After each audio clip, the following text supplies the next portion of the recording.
Hotep Sinuhena Senut I Tiren Ishakandugu Kemet. I hope you're doing well. The title of this video is Shalom to my Kemetic Hebrew-Israelite brothers and sisters.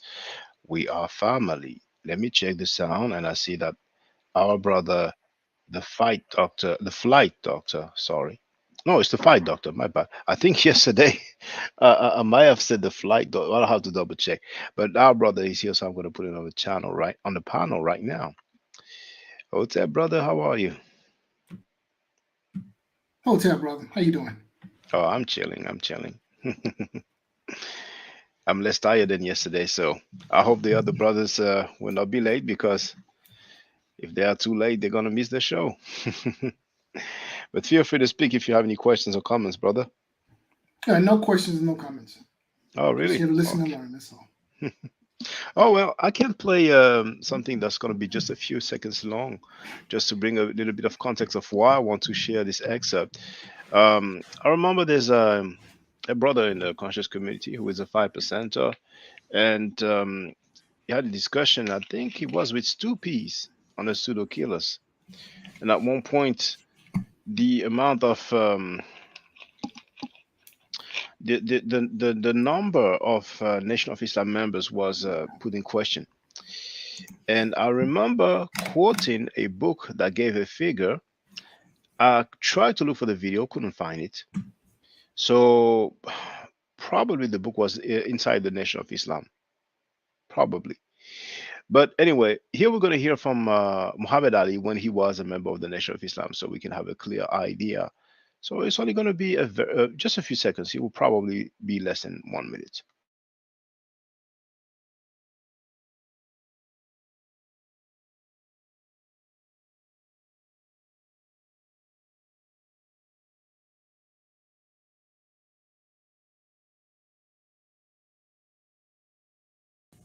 And when Kennedy died, he also jumped up and praised Kennedy's death. The first white man that I've seen who really wanted to do something, tried to do right, couldn't seem to be right with me. And many people were grieving at the time Kennedy died, mainly Negroes. They cried more than white people. And this was an unwise thing for a man representing some 700,000 followers to stand up and praise a man like Kennedy's death.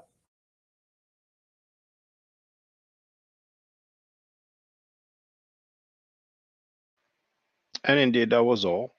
700,000 followers. And that comes from Muhammad Ali, boxing legend, when he was a member of the NOI, because later on he took a different route.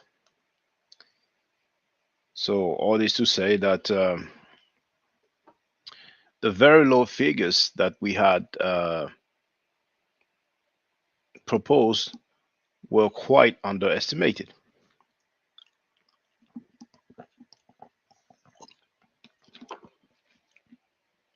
For those of you brothers and sisters who may wonder why I wrote Shalom to my Kemetic Hebrew-Israelite brothers and sisters, well, um, well, actually, no. You know what? Okay, I'll do that again. I'm sharing the link to a CNN article, and it talks about Ezekiel's seal. And this is an amazing discovery that I've made myself, even though that was discovered a very long time ago. And our brother Chris MVP Harris has put me up on game. So this is the seal, dated 800 BC. And here we have the Ankh. And as a matter of fact, we had two Ankhs. Because if I go back, if I go to images, you will have, there it is. This is the Washington Post, brothers and sisters. My goodness. So what I'm going to do is this and this. Um, the link will be too long, but you know how to find that picture. You just have to type in Ezekiel seal.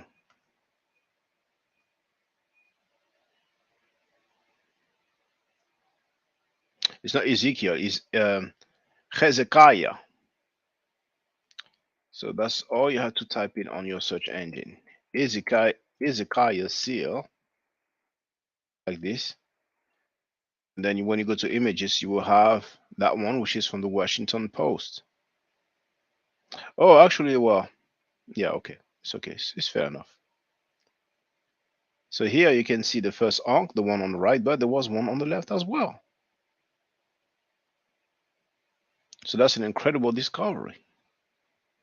Looks like us Kemetic people and Hebrews or our brothers have more in common. And there's another thing that I have shared also yesterday. I mean, basically, Christians, Hebrews, well, Jews, Jewish people, and Muslims too. You have to recognize what's up. Because here I'm going to show you a PhD in Islamic studies. I presented an artifact in front of an audience publicly, and you're gonna have to hear who he said, and I'm talking about that PhD. You got to hear who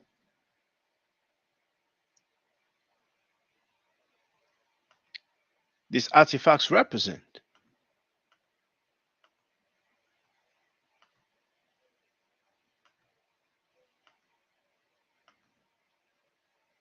Listen up. Oh, there was no sound.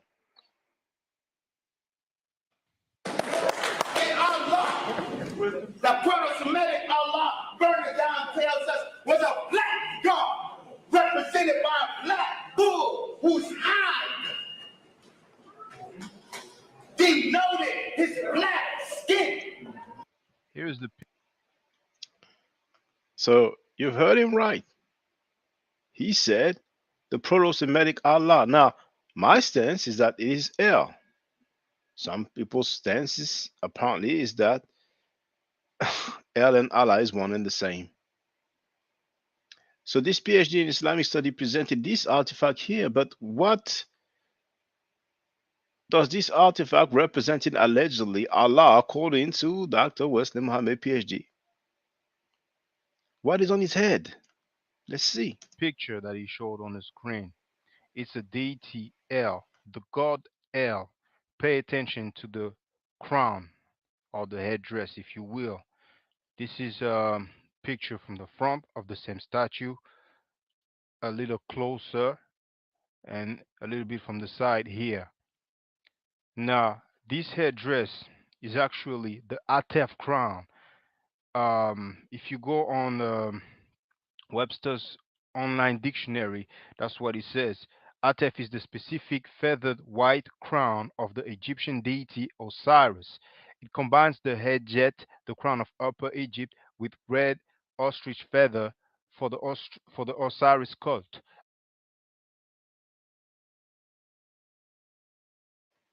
I don't even need to continue. For the Judeo-Christians, the king of Judah, Hezekiah, had the Ankh, actually two Ankh, on his seal. And Dr. Wesley Muhammad, PhD in Islamic studies, showed the statue and said that this is a Proto-Semitic Allah. So we have the Proto-Semitic Allah wearing an Egyptian crown.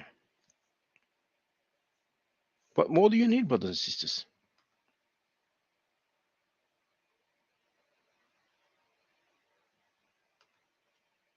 You have to give respect where respect is due. You go ahead, brother Fight Doctor, if you want to add on. Yeah, just I think maybe the critical minded people in the Hebrew Israelite and Christian communities need to start asking questions. You know, why? Why is this Hebrew king have this symbol or this, this whatever you call it, this coin or whatever it is, with all of this Egyptian iconography?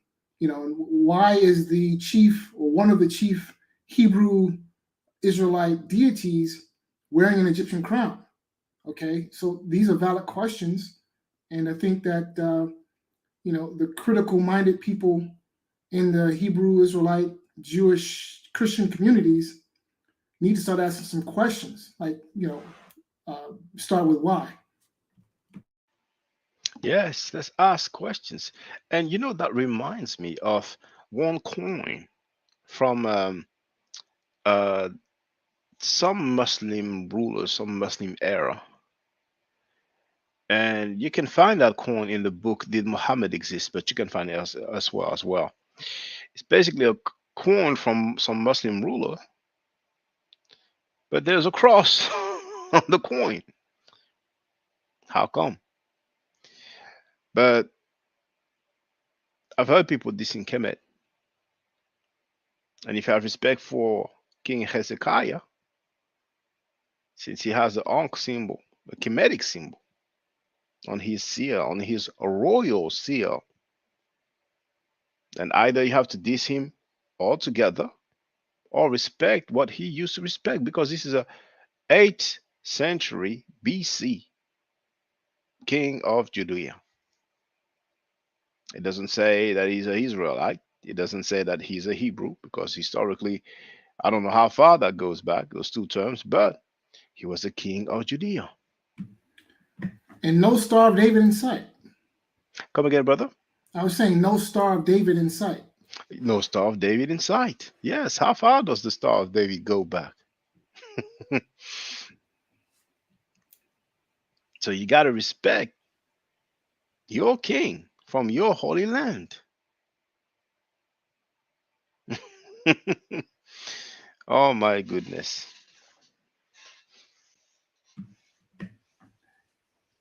Above and beyond that, from what I understand, the discovery of this seal is not something that's new. They discovered it 20, 30 years ago. Yes, let me see the date on the Washington Post. Um,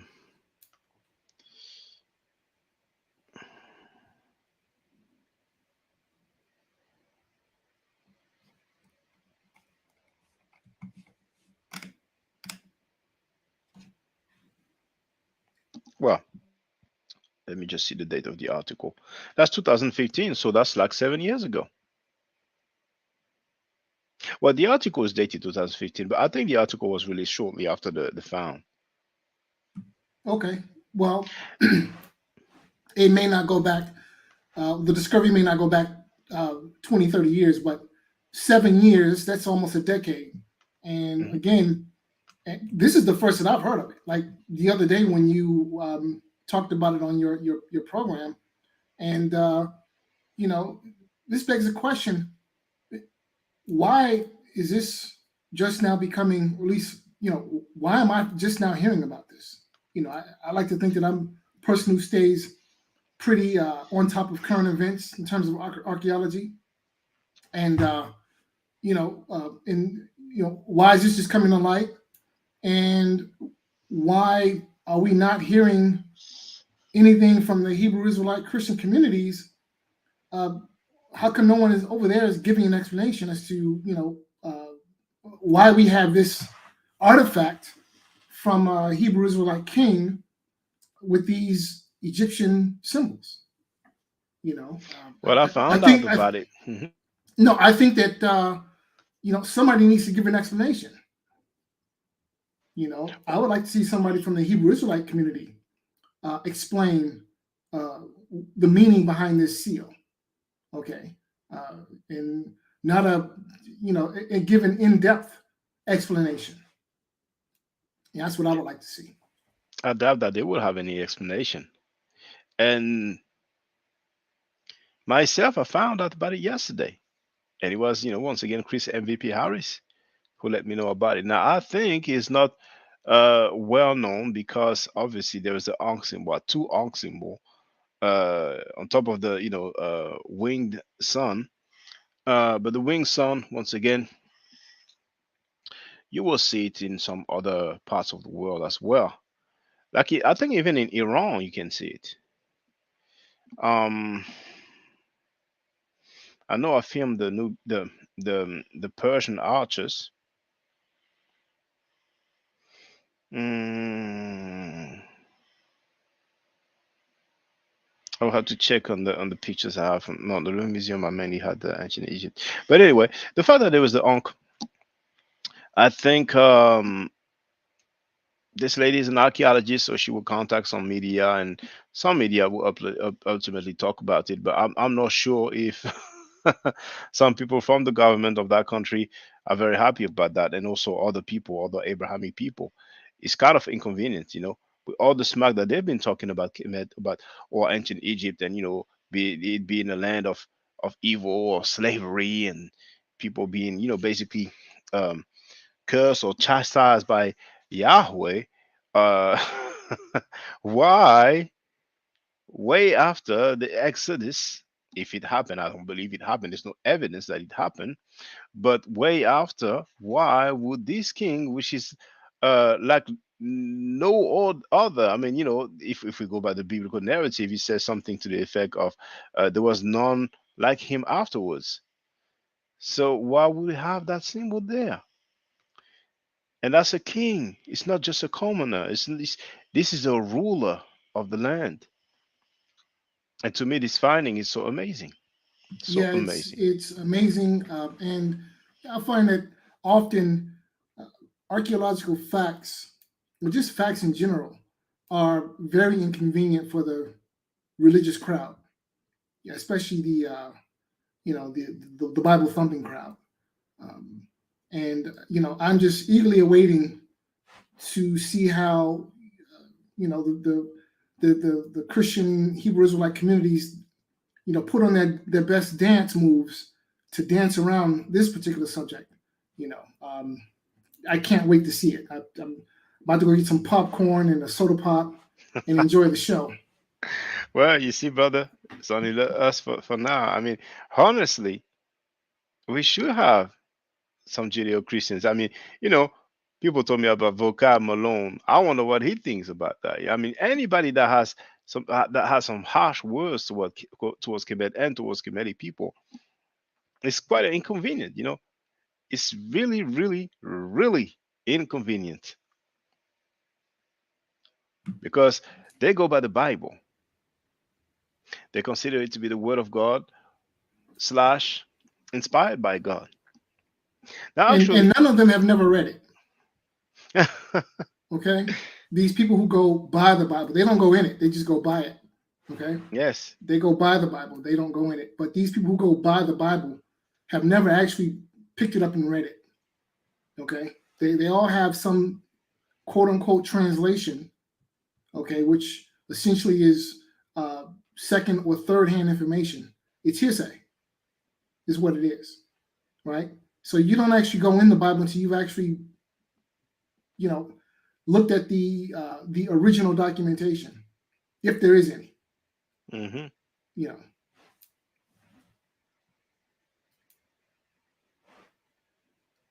I want to find that quote that says that there was none other like him. Um, okay, I know how to find it. So,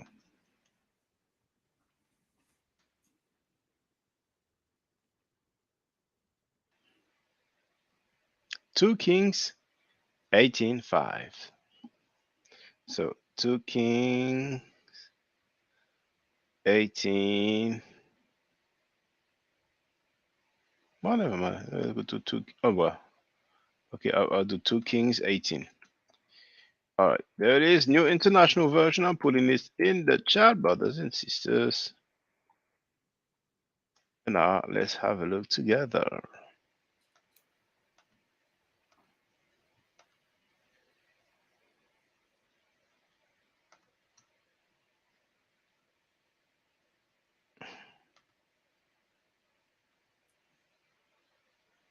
So, that's 2 Kings 18. What does the verse 5 say? Hezekiah trusted in the Lord, the God of Israel. There was no one like him among all the kings of Judah, either before him or after him. He held fast to the Lord and did not stop following him. He did not stop following him. He was successful in whatever he undertook. He rebelled against the king of Assyria and did not serve him. From watch from Watchtower, it's funny because it's the first time I see Watchtower in the Bible, or the first time I heard about Watchtower is basically the Jehovah's Witness journal. So from Watchtower to fortified the city. I'm sorry, from Watchtower to fortified city, he defeated the Philistines as far as Gaza and its territory. So this is what the Bible says. I mean, it's going to be very difficult to try to say, well, that guy he wasn't on code, he wasn't on point, he wasn't following the path. It's, I mean, this discovery here So they is can't some, use their usual dance steps. They're gonna have to yeah. invent some new dance steps. They have to bring some new Yeah, dance now, some new dance move now. some new age break dancing Oh or yeah. some soft shoe or tap dance, uh, whatever the hell it is that they need to oh put onto their yeah. repertoire They're to gonna have dance to around do, this one. oh, the buck dancing, the tap dancing, the break dancing, the pop locking. I mean, they're gonna have to mix it all. Yeah. They're gonna have to mix it up. Oh, I'm sure Oh. they're gonna invent some new dance moves. Okay. And dance right around this one. They're gonna come up with the Canaanite break dance. Exactly. Oh my goodness. So you see, my Kemetic Hebrew-Israelite sisters and brothers, we might have a lot more in common than we thought. How are you gonna get around this one?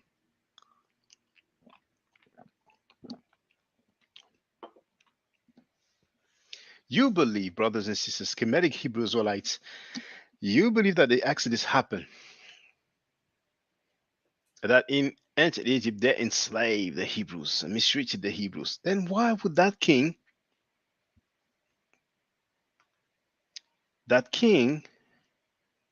who trusted in the Lord, the God of Israel, and there was no one like him among all the kings of Judah, either before or after him, why would he put that Kemetic symbol? Why would he put the symbol of the ancient Egyptians on his royal seal? He probably wanted to show you something, to let you know something. He wasn't an evil king according to the Bible. Are you, Kemetic Hebrew Israelite, going to discard the Old Testament now and just say, well, okay, now we're rocking with the New Testament? Most Hebrew Israelites don't rock with the New Testament. They prioritize the Old Testament, the Tanakh, the Torah, the Pentateuch. I'm not surprised Hebrew Israelites are not here this evening. Oh, I'm not surprised at all. I was hoping that the brother would show up and answer some of our questions, but unfortunately, maybe the car he caught a flat. You know, I don't know what happened. Maybe he's working overtime. Who knows? But maybe perhaps we can get the brother next time and have a Yeah, I'm, dialogue I'm, I'm sure you will and help in one of these days, but I mean, it's probably going to take time for the Hebrew Israelites to process this information right there.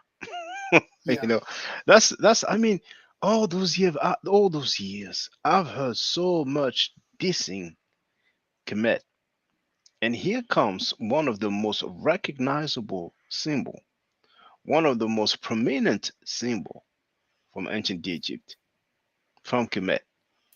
Here it is on the royal seal of the King of Judah, and that's something.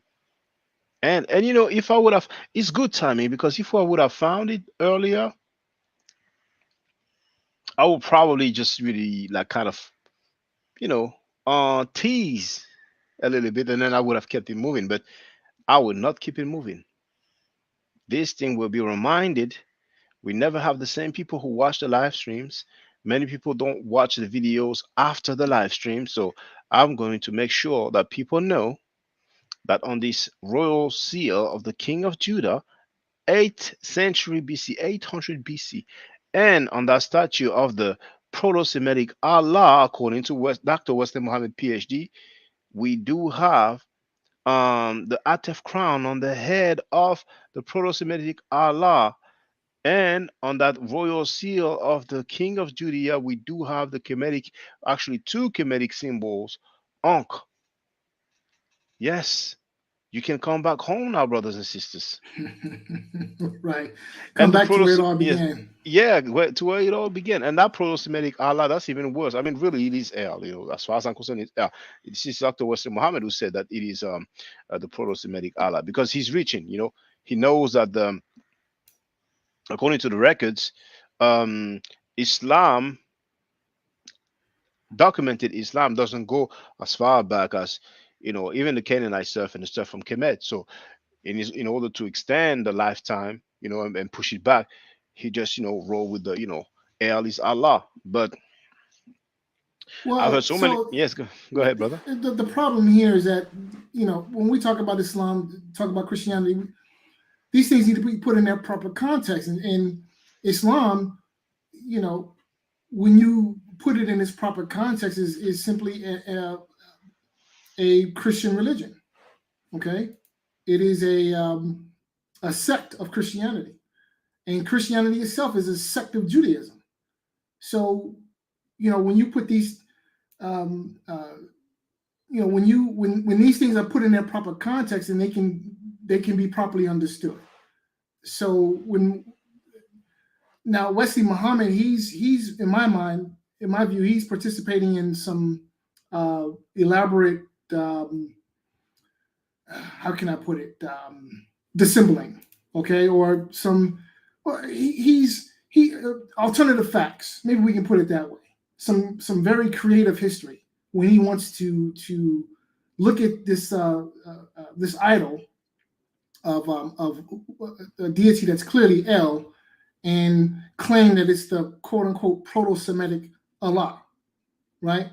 And if we, what does Proto-Semitic even mean, right? So I think we need That to means define that term. Like before the Semitic language, or like earliest Semitic language. But we can go in details and find out ourselves. So let's share the screen and look at proto. The definition of proto by itself might be different from proto in front of a language, but let's do Webster. Proto Webster. So proto means first in time. So that would be like the first Semitic in terms of the language, of course. Well, So it also means beginning, giving rise to, parent substance of a specified substance. And then if I don't even think they would have Proto-Semitic in Webster. So here Webster says Proto-Semitic, the assumed ancestral language of the Semitic languages, and we also have of or related to Proto-Semitic. right. So there we have it, the assumed ancestral language of the Semitic languages. So then I guess the Proto-Semitic Allah would have to be the assumed Semitic, or the assumed Allah, or the deity that you assume to have been Allah prior to the current Allah, or it's confusing. I don't know. In my mind, I think that would be the language, the term, not the actual deity, because they will not accept that this would be like the assumed Allah. But I think like the assumed name in the original, or the how did they word it? Where is it? Ancestral, the assumed name, or the name, let's say the name Allah in the assumed ancestral language of the Semitic languages. Yeah. Well, I mean, either way, Wesley Muhammad is, I think what he's doing here is being dishonest, because, from the Muslim point of view, Allah begots not and is not begotten. So Yes. he's no one's child, or it is no one's child, and it has no children, right? Hmm. Whereas El clearly has children, right? El has a wife, and he also produces children. So if we know that El has these attributes that Allah clearly does not have by Muslim definition, then how is it possible that El could be the proto-Semitic Allah? That doesn't even make sense.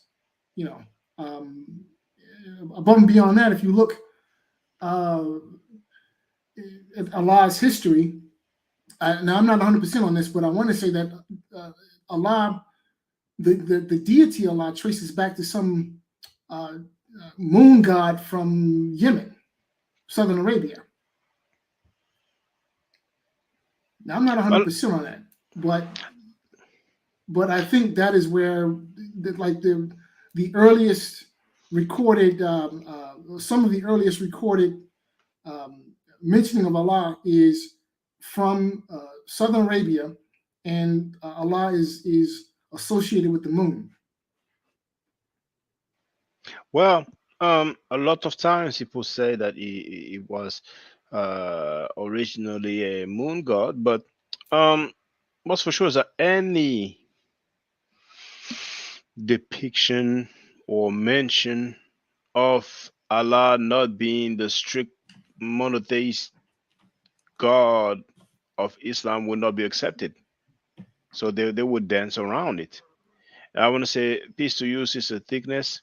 But you know what? Let's have a look at El from Encyclopedia Britannica.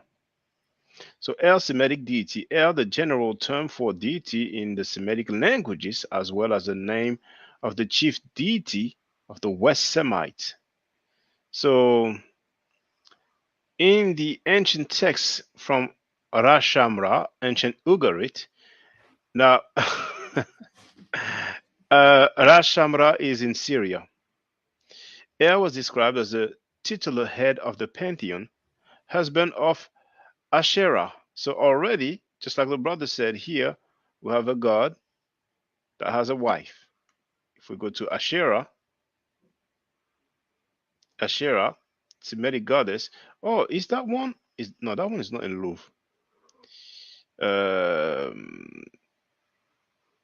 so Asherah, ancient West Semitic goddess, consort of the supreme god. Her principal epithet was probably she who walks on the sea. You see what they've put here? That her epithet was probably she who walks on the sea. When it's the Medu nature, oh, it hasn't been deciphered. Oh, we don't know, we don't know, we don't know, we don't know, we don't know. But here it says probably. Nobody's going to tree. Anyway, let's go back to El. So he's the husband of Asherah and father of all the other gods except for Baal. So the Canaanites were monotheistic. That next Now, sentence there is very interesting. except for Baal, his most common epithet was the bull, but he was also sometimes called creator slash possessor of heaven and earth.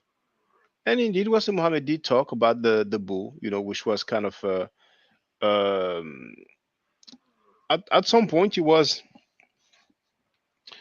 used as an anthropomorphic representation of God because he's probably the strongest, largest, heaviest mammal around, and maybe for other reasons as well. But I'm not dwelling personally on the bull stuff. So, although a venerable deity who was not active in the myth, which primarily concerned his daughters and sons. I mean, there you have it. He had a wife, he had daughters, he had sons, and he was a father of all the other gods. So, Right. except for Baal. Yeah. So But, I think equating El and Allah on Wesley Muhammad's part is being disingenuous. I mean, this PhD brother, Well, maybe he knows something that we don't know. Okay. He probably knows a fair deal that we don't know because he studied biblical Hebrew, and since he studied formally in the field, there's probably a lot of things that's inconvenient. But uh, this is the guy that will put a slide and says those were slaves, and his own slide says prisoners of war. So this thing that this Hebrews are trying to do recently, I'm familiar with it. And as a matter of fact, I'm going to show it so people can see. I think I'm familiar with that debate. He was having a Yeah, debate with Tahuti, if I'm not mistaken. exactly, Yeah, exactly. I saw that debate. And he really tried to vilify Kemet. Um, I'm gonna go there, and I will do.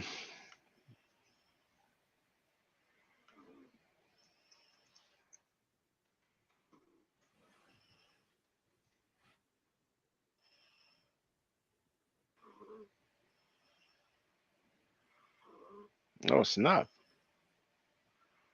Okay, I know there's one that's called caught line.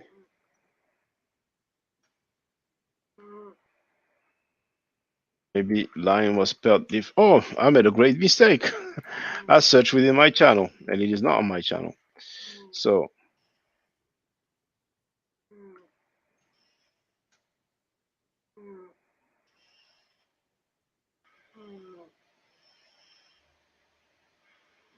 there it is.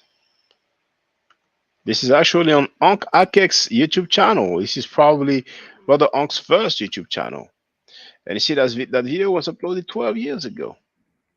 Now, I'm sharing the link in the chat, and let's listen up together.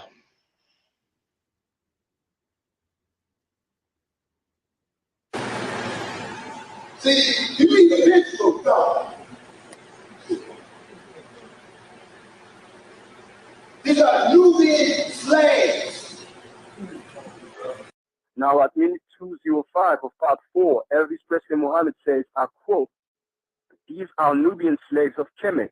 But what does his own slide say? It reads Nubian captives at Abu Simbel. His own presentation says captives, but the little homie uses the word slaves.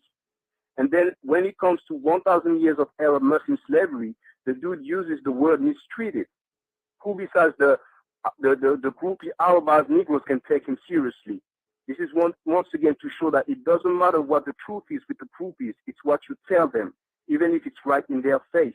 Then you have Nubian slaves attached to the royal chariot of the pharaoh.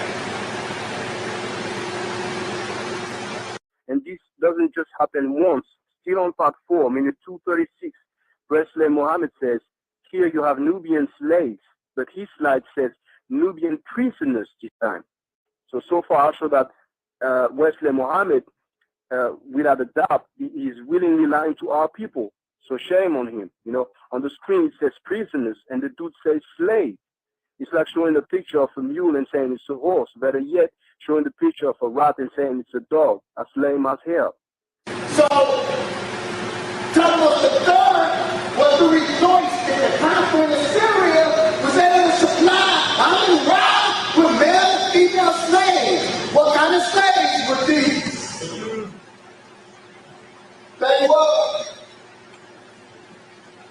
They were, in this case, Syrian slaves who were black Syrians. Those red are black Syrians.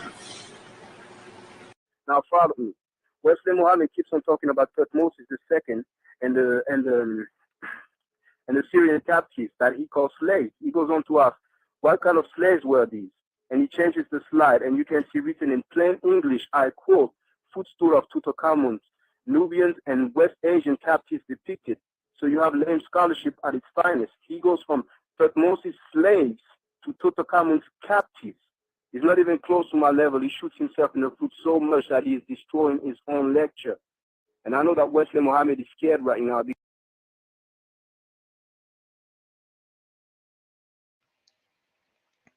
That's it. That was just for the record.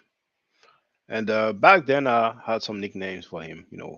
I even forgot that I used the nickname Presley, Elvis Presley Muhammad. But honestly, when he said throw Kemet in the garbage can, throw him out in the trash can, throw him and rather slave making God away, I was kind of angry. So I use these little nicknames like that, and even Lila Homie, I used it. Then I'm not really, I've stopped using those nicknames a long time ago. Um, he knows what he's doing. He has knowledge. Uh, but unfortunately, he's known for being disingenuous in at many level. But what can I say?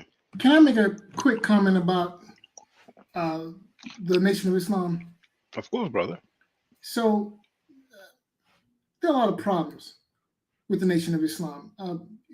Let's start with the whole notion about you drop your slave name and replace it with an X until you figure out what your real name is. And the whole reasoning behind it is that you don't want to be called by the name of your slave master, which I get. I understand. That makes perfect sense. But the problem is within the Nation of Islam, you drop uh, the name of one slave master and assume the name of another, which in my mind is counterproductive and doesn't make a lick of sense. And it seems that the people in the Nation of Islam have no clue about African history because the Arab slave trade was in full swing 500 years before the transatlantic slave trade. So if the whole point of dropping your last name, is to disassociate yourself from your former slave master, well, it seems that you've gone 360 degrees instead of 180 because you found yourself right where you started when you drop your slave name and assume the name of another slave master. So that doesn't make any sense, right? But that's the Nation of Islam. From the beginning, it didn't make any sense because in its founder, Elijah Muhammad, you have a guy who part of his theology was to demonize white people, calling white people the devil, etc. But Elijah Muhammad was funded by a white Texas millionaire. So if the white man is so evil, if the white man is a devil, why then are you taking the white man's money to fund your organization, to bankroll your organization? That doesn't make sense. So, yeah, the Nation of Islam, it's not to be taken seriously, and I'll leave it at that. That Texas millionaire or Texan millionaire, Hunt, right? I don't think we have H.L. Hunt, yes. yes, I don't think we have evidence to support that. Um, I think there's an audio of Malcolm X mentioning someone in Texas, but he did not name the guy. And a few other people have stated that it is him, but I have yet to come across some. Well, obviously, Elijah Muhammad would never state publicly that okay, that's where I got my money from. Um, he did state, however, in the 70s that he received millions of dollars from Gaddafi. I think it was $3 million, and in the 70s, that's really worth way more nowadays. Forgive me. And he said he was alone, but we never heard about them paying it back. Um, so I don't think either that we will have a statement from Hunt saying that he gave all that money, but um, Far Muhammad allegedly came to America in 1910, made himself known in 1930, and disappeared in 1934. But recently, I've shared the picture of Imam Muhammad Abdullah, I think his name is, and we have Muhammad Ali's former wife, Khalila, who stated that this Muhammad Abdullah was Far Muhammad, and she said that Elijah Muhammad introduced him to her as Far Muhammad, and Far Muhammad, just like Elijah Muhammad, were known to take on many different identities. So officially, Far Muhammad disappeared, but it appears that he was he could be reached, and he remained in contact with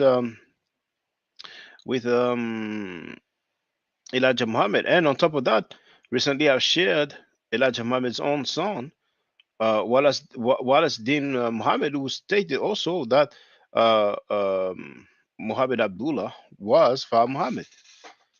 So those two were there. Let's say kind of from day one. Now, Khalila Ali, Muhammad Ali's former wife, she actually lived with that guy, that Muhammad Abdullah, who was, according to her, according to what she claims, Elijah Muhammad told her, Far Muhammad. So there are some things that we will never know. We'll never definitely have uh, some evidence or proof for, but it's interesting to listen to what many different people say. And they've been doing their thing, they've been doing their thing, but I hear a lot of people sometimes who like to defend him no matter what they teach. Like, for example, the teachings that I've been very critical about, that Africans are living a jungle life, and um, Africans are not civilized. And when I hear them defending so much, sometimes I'm like, what if it's so great? If it's so good, then why don't you join? A lot of time, but I mean, it is what it is. I'm not even tripping on that. They those guys do what they do. Same for the Christians, same for the Muslims, same for the Hebrew Israelites. But the Kemetic people, we just need to really, stand up, step up to the plate, and get organized. Without any fence riders, so we can thrive. Because the sad truth is that a lot of people like to see, when they see numbers, then they are attracted and they respect when there are many people. So when you look at Kemetic people, we are a minority, and they feel like, okay, and not much popping up. And a lot of people who claim to be Kemetic are not really convinced, not really appreciative of the information, and most of the time they just don't value the records. And this is one thing I lament a lot, because I'm going through all those museums showing so many artifacts, and when I upload them, I get like 40, 50 views. Sometimes a little bit more. But best believe, if Christians will upload videos of artifacts from the Bible, and I'm talking about documents from the time period of the era they're talking about, oh man, they will have millions of views. So we just don't value our stuff. And same with the language. It's not an obligation, but many times when people convert to Judaism, they learn Hebrew, and when they convert to Islam, then they learn the Arabic. And the people who learn the better nature are just so few. So ultimately, we are left talking about the Abrahamic stuff. Personally, I would rather just deal with the meta nature and go through the meta nature, but people don't value it, so they're not really there. But it is what it is. We have to adapt. We have to adapt. But right now, this discovery right there, I won't let it go anytime soon. And once again, it's a good thing that people can see the Hebrew Israelites are not there. It's a hard pill. It's a tough pill to swallow. Yeah, well, so like I said, I think we're going to see some new dance moves coming out of the Hebrew Israelite Christian communities. Um, uh, but all roads lead back to Egypt. Where Hmm. these quote unquote Abraham religions are concerned, Hmm. because that's the source. So, and and listen, what I find especially dangerous about the Nation of Islam and these Hebrew Israelite movements is that they operate under the guise of black liberation, right? And my question is, how do you liberate yourself using the religion and language of your slave master? How does that work? It seems to me that if you're going to liberate yourself, you will liberate yourself from the institutions that your slave master imposed on you, religious, linguistic, whatever. Um, so going back to these or moving within these Abraham religions and giving up Christianity just to go to Islam or Judaism. Well, these are the religions of the slave master, whether it be Christianity, Judaism, or Islam. So when you go back when you give up your Christianity to go back to one of these other religions, you are going from the den of one slave master to the den of another. And what you've tried to accomplish, you've only muddied yourself even more. So I just wanted to add that. But you know, there's something I want to show you. Now,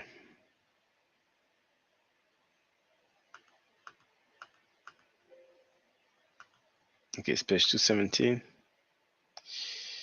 Regarding the slavery. So I'll go there.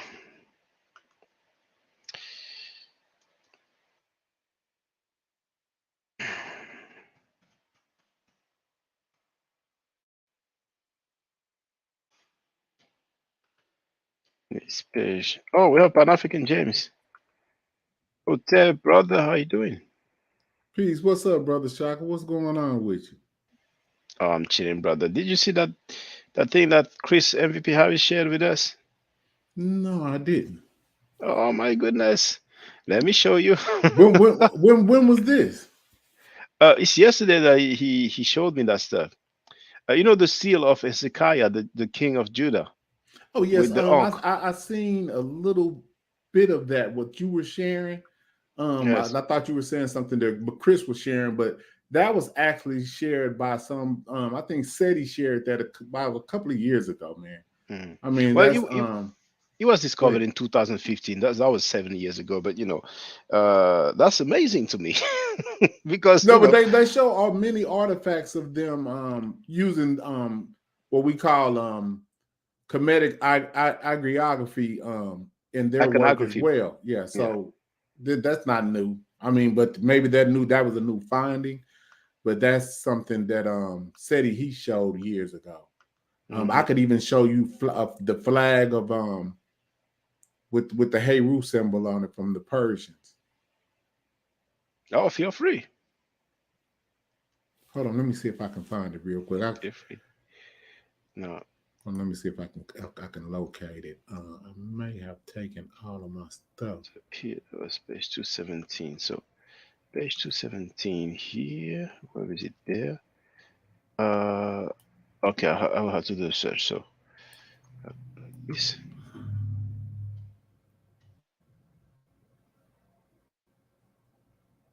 There it is. So in the meantime, this is what I want to show you regarding the slavery. So I'm going to share. Actually, I prefer to share on the tab because otherwise I don't want people to see all the books that I'm reading.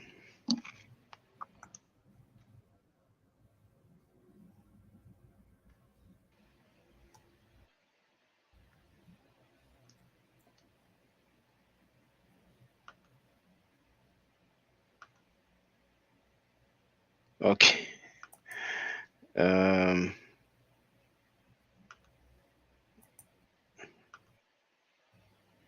Why is he doing this? Okay, I will try another way then. I will try another way. I'll copy it here. There.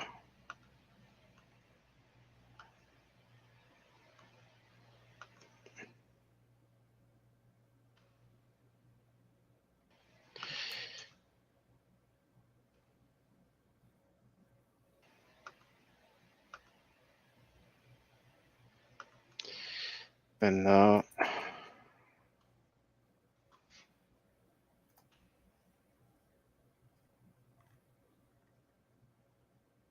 there it is.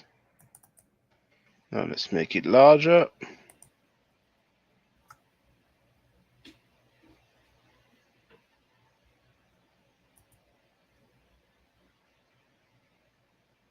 Yeah, give me a second while I look for this. Yeah, no problem. No problem.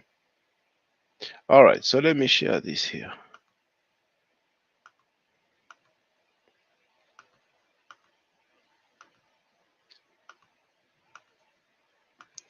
Now, this is Black Arabia and the African Origin of Islam by Dr. Wesley Mohammed, PhD.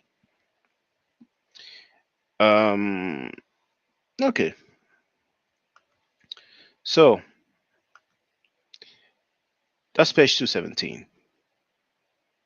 In terms of Nubia, Amir B. Al. Now, okay, never mind. Some of these characters, did not make it through, in that format.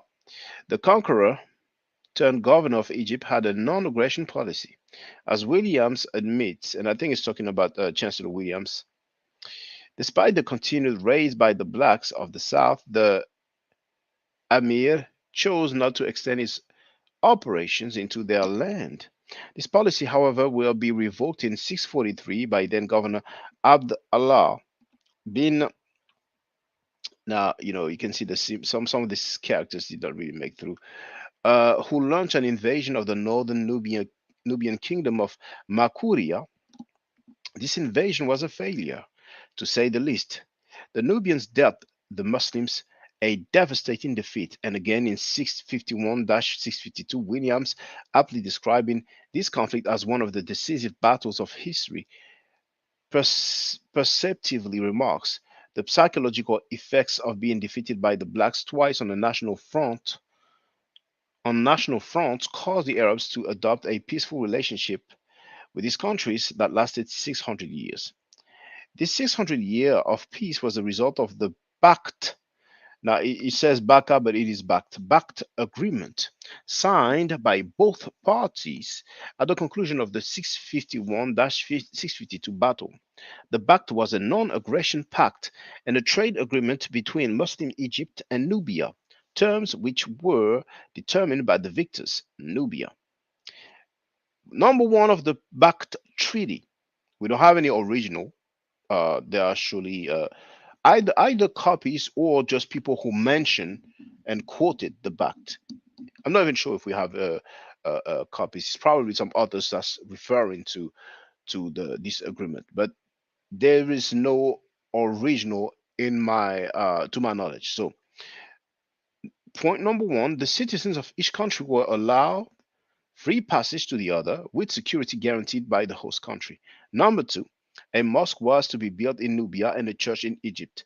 Number three, 360 slaves annually sent by Nubia to Egypt in exchange for 1,300 ardeb of wheat and 1,300, well, something like a caner of wine, linen, and cloth. The last stipulation has been the focus of some criticism and misrepresentation in some Christian and Afrocentrist circles, with support even from Muslim misrepresentation. This part of the agreement is often described as a tribute imposed on the helpless Nubians by the lustful Muslim slavers, a covert plan to eventually conquer the Sudan. But this interpretation completely fails to take proper notice of a simple fact. The Nubians were the victors and therefore had the leverage. So it was a bit long, but all this to say that Wesley Muhammad, on his own book, wrote that when Nubia was supposed to send 360 slaves every year to Muslim Egypt, it was determined by the victors, which is Nubia, and they had the leverage. Now, since when people have the leverage and they are victorious in a battle, and they sign an agreement with the people that they defeated, and they agree to send 360 slaves in exchange for some wheat and linen. So that guy is just really more than disingenuous to me. But feel free, Brother Pan-African James, if you have found that piece you wanted to share with us. Yeah. So again, Wesley Muhammad is being disingenuous, but that's essentially, I think, the goal and the purpose of the Nation of Islam from the very start was to be disingenuous. Again, convincing you to drop your slave name and then further convincing you to adopt the name of a slave master in place of your former slave master's slave name. So that is disingenuous. So, I think that's what we should expect from people like Wesley Muhammad. Not the whole truth, but part of it. But the truth, when you water it down with whatever it is that you water it down with, it ceases being the truth and becomes something else. So when we talk about the Nation of Islam, when we talk about Wesley Muhammad and their message, it's something else because it damn sure does not reflect the fact of the matter. Indeed, disingenuous, and we're being diplomatic. So, Brother Pan African James, have you found that thing? Not yet. Man, I got years of folders, Shaka. Just I give me a understand. No, second. it's okay. Bear It's with okay. me. It's okay. Take But your time. Take your at time. the same time, we have to start. Like I was thinking to myself before I came on. Remember, I was telling you the last time I was on. I think that we have to do a better job as well. Instead of complaining, we need to do better with our presentation of the information to make it more palatable to people who want to watch. Like I said, I've seen Europeans take our history, whitewash it, and make it palatable to where it's entertaining to, grasp, even though they're lying about the history. So that's what I would say. But let me go ahead and continue trying to find it. When I do, I'll let you know. Of course. Thank you, brother. Well, Babylon done. If there's any chance, he's a welcome, brother. Feel free to speak, brother Babylon done.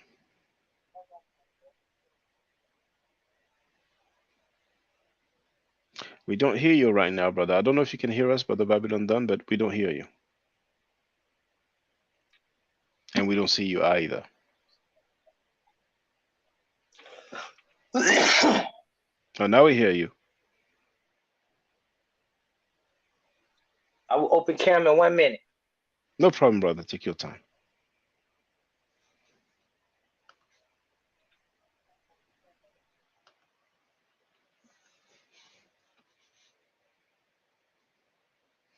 Our brother Babylon Dawn is here. All the other Hebrew-Israelite brothers and sisters are not here. That is fine. It is what it is. Can't go against the records. Can't go against the data. Particularly when it's being deemed genuine, authentic by the experts. Man. Evenu Shalom Ankh. Evenu Hotep Ankh Alechem. Yahweh Ra. Amun Elohim. Hotep, brother. Shalom Hotep. Oh, okay. Oh, yeah, okay. I think brother's having issues.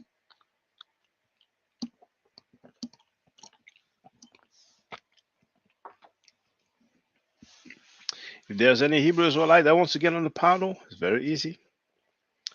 You have that pinned link, which remains at the top of the chat. And you see where it says, basically the last link. We only have 2 links here. First one is to join in order to be able to type the comments in the chat. And the second one is just to get on the panel. But the requirement to get on the panel is that you must show your face, brothers and sisters. If you don't want to show your face, it's your right, it's your choice, but you cannot get on the panel.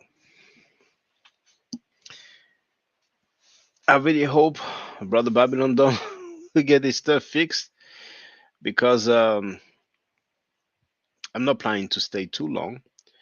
I really enjoyed the conversation, but I would have preferred to get that thing out of the way, because Brother Babylon Don really wanted to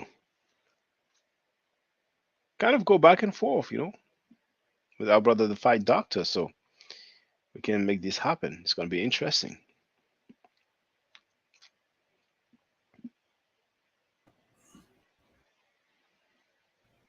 I think yesterday, brother. I think I found it. Okay. You know how to share, so feel free, brother. Babylon Don is back. Hold on, let me see what I got to do. You're on the panel, Babylon Don. We don't hear you. We don't see you. I'm gonna open my mic in 1 minute, brother. Yeah, I no hear problem, you. I brother. see you. Okay, no Yeah. problem. No problem. You know, there might be so many other What I artifacts want to do out is of Canaan where we can see this type of stuff. But next time I see anything similar, I will not let it go in vain.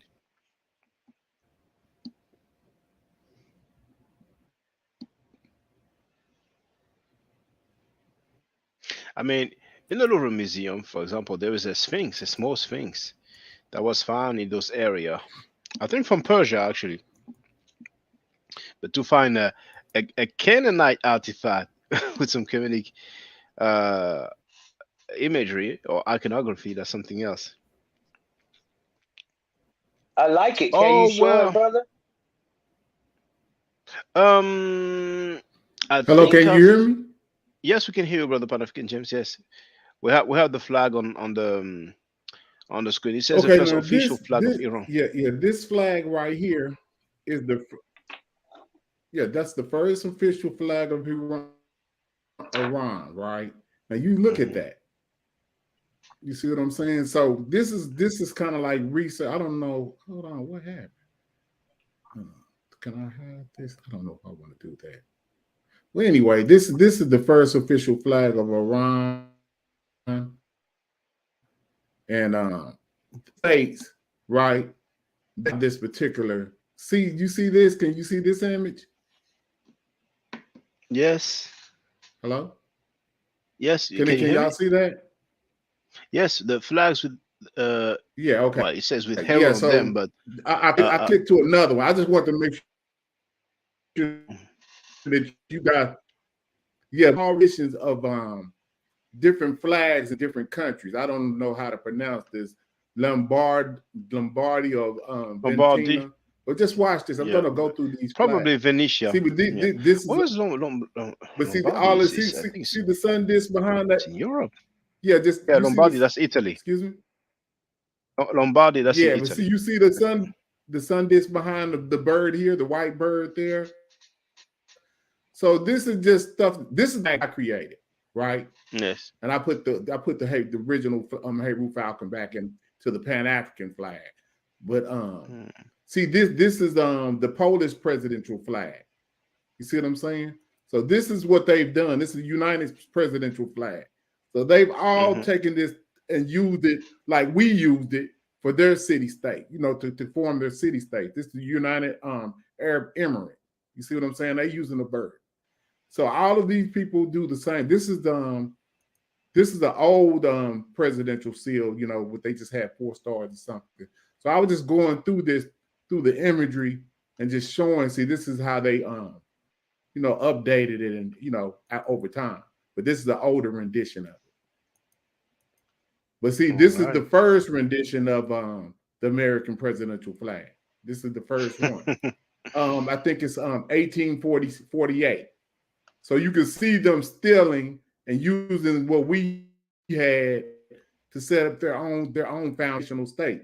I don't know where this is, but this is Russia. This is what when you see Putin, they have the double falcon head, but it's the same concept, right? So y'all see what I'm saying? See, this is the actual, artifact, right? You see this Okay. with the I date, with see. the actual, yeah. See what I'm saying? So these people are using our stuff to set up, and see, this is the Egypt, the one for Karen Day. But see, see, so I just look at stuff and I pay attention to how stuff is done. See, that's Germany. See, that's Austria. So all of these countries have this. Here go Mexico. See, so these are all these countries are setting this up, and we are unaware. You know what I'm saying, of our own stuff. These are look at Afghanistan. See that sun disk kind of like image going over the top. So this is just like what I look at, and then I say, man, we need to get back, like you're talking about, to our own stuff, right? Yes. But this is Um. just Mhm. images that I've collected, just showing that everybody's using Heru in some type of rendition. See that they just replaced the sun disk with the crown, and then they made a double head, and they noticed he got something in both feet. Same thing. So I'm gonna stop sharing. But this just to make it interesting for our people, we need to start bringing forth imagery and stuff so we can start showing what's going on. You know what I'm saying? So I yield the floor there. Mm-hmm. And here, thank you for sharing that, Brother Pan African James. Now, well, those are mainly eagles, or falcons, and well, for those who heard about the Horus or Heru, is represented as a falcon or eagle. But most of the time, Egyptologists would say falcon. Now, Yeah. just Can I build with the brother on that next? yeah, feel free. Well, you know what? Just to show and prove, because you asked me to share. Now I forgot. I think I forgot which land I said. Maybe I said Persia or something like that. But this is Syria. I want to let the ad go. I think it's only 2 minutes long. So that's from the Louvre Museum. But I've shared the link in the chat as well. Greetings. I'm in the Louvre Museum. Yeah.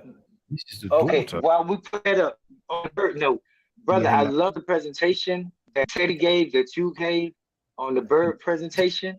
I want to tie that in to the Revelations. Have you ever heard of Revelations 18, where it reads in 18:1?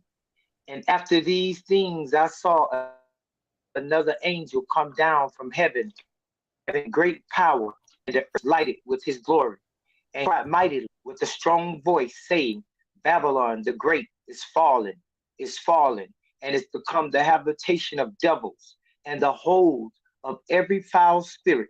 Now listen, and a cage for every unclean and hateful bird.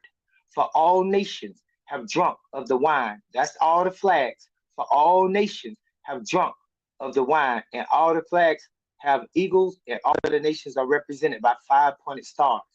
For all nations have drunk of the wine of the wrath of her fornication, and the kings of the earth have committed fornication with her, and the merchants of the earth are waxed rich through the abundance of her delicacies.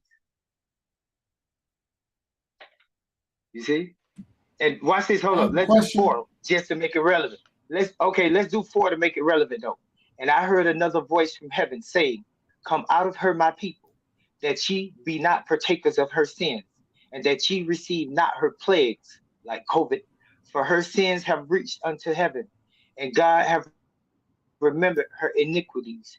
Reward her even as she rewarded you, and double unto her double according to her works, in the cup which she have filled to her double. So now somebody here, we got to reward this Babylon whore, this harlot, this queen double. How much she have glorified herself and lived deliciously, so much torment and sorrow give her. For she saith in her heart, I sit a queen, and am no widow, So I have a and shall question. see no sorrow. I have a Therefore question. shall her plagues come in. Therefore shall her plagues come in one day, death and mourning and famine, and she shall be utterly burned with fire. For strong is the Yahuwah Elohim who judges So her. I have a Go question. ahead. I can appreciate the reading of scripture. I've always considered the Bible to be a poetic, uses poetic language, and I can appreciate how it, how the words come together. But my question is, why should any of what the Bible says and any of what you just read, why should any of that be taken seriously? I mean, after all, the Bible is a book that talks about mythological creatures like unicorns, dragons, cherubs, all types of creatures which I've never seen. So, again, why should this book be taken seriously? Why should I take the Bible seriously? Or why should I take it more serious than a book talking about the man in the moon or Santa Claus? Because in fact, I would argue that there's probably more evidence for Santa Claus than there is for some of the mythological creatures spoken of in the Bible. So again, I can appreciate listening to the Bible and some of the things that it says, and I can appreciate it for what it is, interesting fiction. But why should we take it seriously? And what does any of that have to do with the topic of discussion at hand? Okay, can you allow me to answer hold that? on. Because remember Yeah, of course. yesterday we said we was gonna do one question at a time. Yes, indeed, indeed. But brother, please, Babylon, can you please use a webcam? Yeah, I am. One moment, brother. I'm coming. I'm Yeah. coming. I'm gonna use my webcam in 1 minute. Give me exactly 60 seconds. Okay. Well, we'll wait. We'll wait. And if anybody else want to get on the, let me do that again. If anybody else wants to get on the panel, the link has been shared. It's in the chat. Our Man, brother I mean, Babylon. Go ahead, brother. yeah. I don't know how or what he just said. It was just like he went into it. Just, I remember, when I was, in the streets, we would go to court, and then Okay. they would be speaking in a language, and we wouldn't know what they was talking about. That's what he just did. He just went and started reading about some stuff. Yeah, he read the Bible. Nothing to do. I know that, but that ain't got nothing to do with anything about what we talking about as far as trying to solve out. As far as trying to solve what we're trying to find out as far as the history of our people. So I don't think, we already know that the Bible comes into existence very late in time. So I don't even know you in any type of context historically. Well, let's allow our brother Babylon. You know that too. Is that a question to him? Yeah, he knows this. I mean, like the brother got gray in his hair. Well, I know he knows that this comes late in history. So I mean, hold on, Shaka, please. I mean, I see gray in his brother's beard, so that represents time and wisdom. I mean, it's no way that this brother can still be holding on to something so late in history at this particular time after so many people have come and given us a correct chronology of history. I don't understand. So go ahead. But I already know this is not going to be good. Well, brother Babylon, don't feel free. Okay. First of all, I would like to say greetings, brothers. How y'all doing today? Doing well. How you doing? All of y'all. Peace. I'm doing my best, brother. And I was calling you brother Psych. What's your name now? Psych Doctor? I was calling you Psych Doctor yesterday because I was calling you Psych Doctor, and you didn't even correct me yesterday because I couldn't see your name like I can now because my phone's too little. Like the brother said, you see gray in my beard, so I can't see all the things y'all might think I can see. You know what I'm saying? Yeah, no problem. So, no problem. But on the birds, I'm gonna show the correlation. Your question, brother Fight Doctor, was clearly, basically, show me the correlation in the Bible to what I'm saying. Show me how the Bible applies to what I'm saying. No, sir. That was not my question. Okay, go ahead. You could. Okay. So can we go slow and you just ask the question? Yes, sir. So we're going to wind it back. Just ask it. I trust you.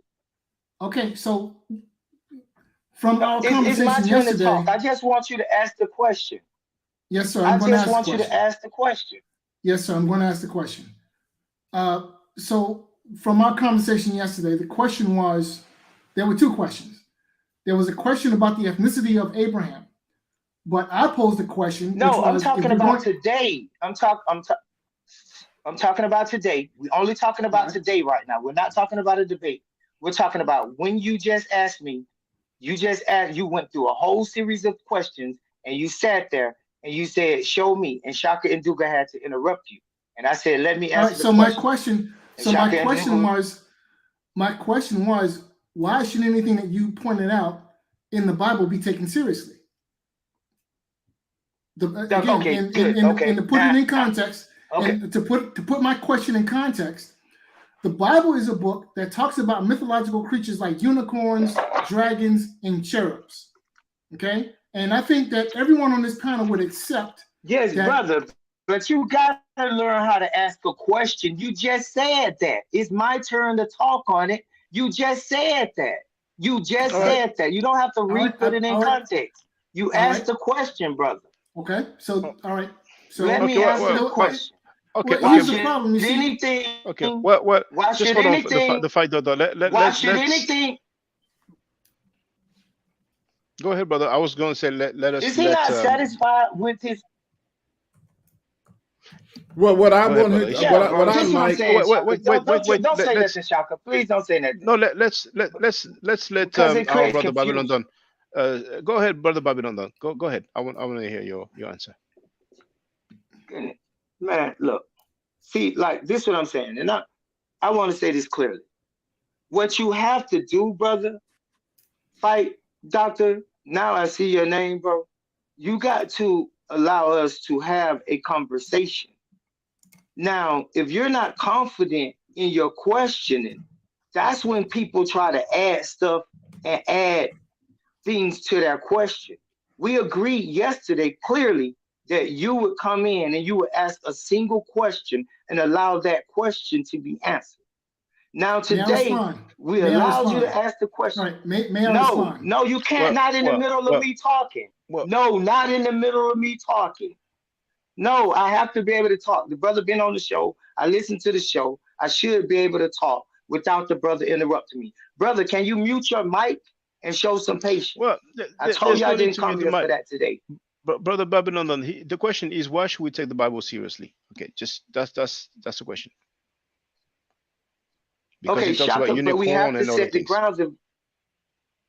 Yeah, Shaka. If I don't set the ground, Shaka, I'm going through the thing the whole show. I have to set the grounds at the beginning so this don't go on the whole show. Please allow me to do this. I'm being patient with the brother. I'm showing respect to the brother. I'm talking to the brother with common sense. I'm asking the brother to be a participant in the language game that I would like to play in our conversation on air in front of other adults so that we could come across like we have good sense and my points could be made in his too. And we could be taken seriously. Not put each other down, not cause jokes or nothing, but really talk about this Bible thing that he is so against. I sense his emotions. I sense his debate against it and his dislike of using it. So let me explain it. So now, what's the question again, Shaka and Duga? Ask it clearly. All right. So wait, Shaka, if I may. Now, okay, go brother, ahead. He's going to rephrase the question because you asked. Brother, this for is the a question problem again. because you're asking Shaka for my question when I'm sitting right here. Now, well go ahead, brother Fight Doctor. Just now you feel mentioned free to that you rephrase the want to question. have conversation and discourse. Conversation and discourse. Yes. So how do we do that?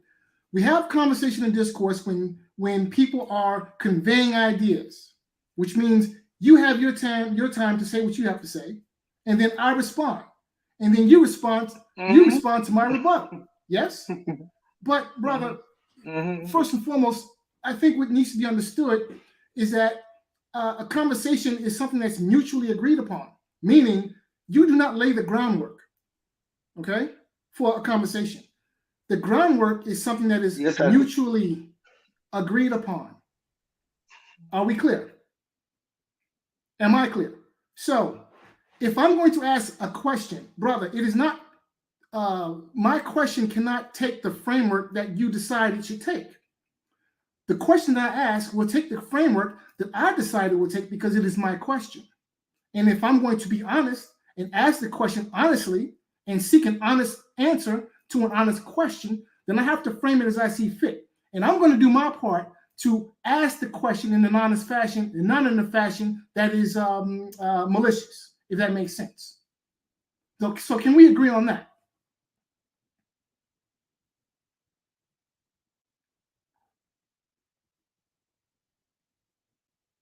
Is he frozen? Yeah, looks like he frozen. Oh, yeah. If you can hear us, brother Babylon done. Bro, Yeah. anything that's good you said, I am speaking. It's probably a little bit of each other.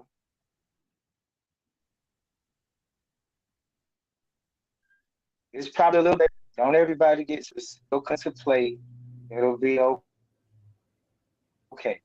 All Our right. brother say You, that I you, agree to all the things that they seem pretty reasonable. I'm with that.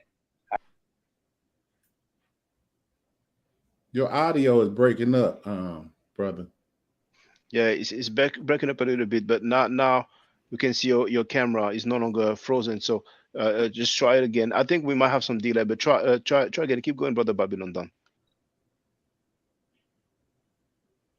Okay. Let me see if it's working now. Yeah, we hear you. Yeah, we hear you now. Is it working right now? Yeah, we Yes, hear it you. is. Okay. So I heard the brother. I said yes. I would like to hear the question now. Okay, so the question is, why should the Bible be taken seriously? And I would like to provide some context for the question, which is this. The Bible is a book that talks about mythological creatures, unicorns, dragons, cherubs, etc. So given this context, given this understanding, I will restate my question, or ask my question a second time. Why should we take the Bible seriously?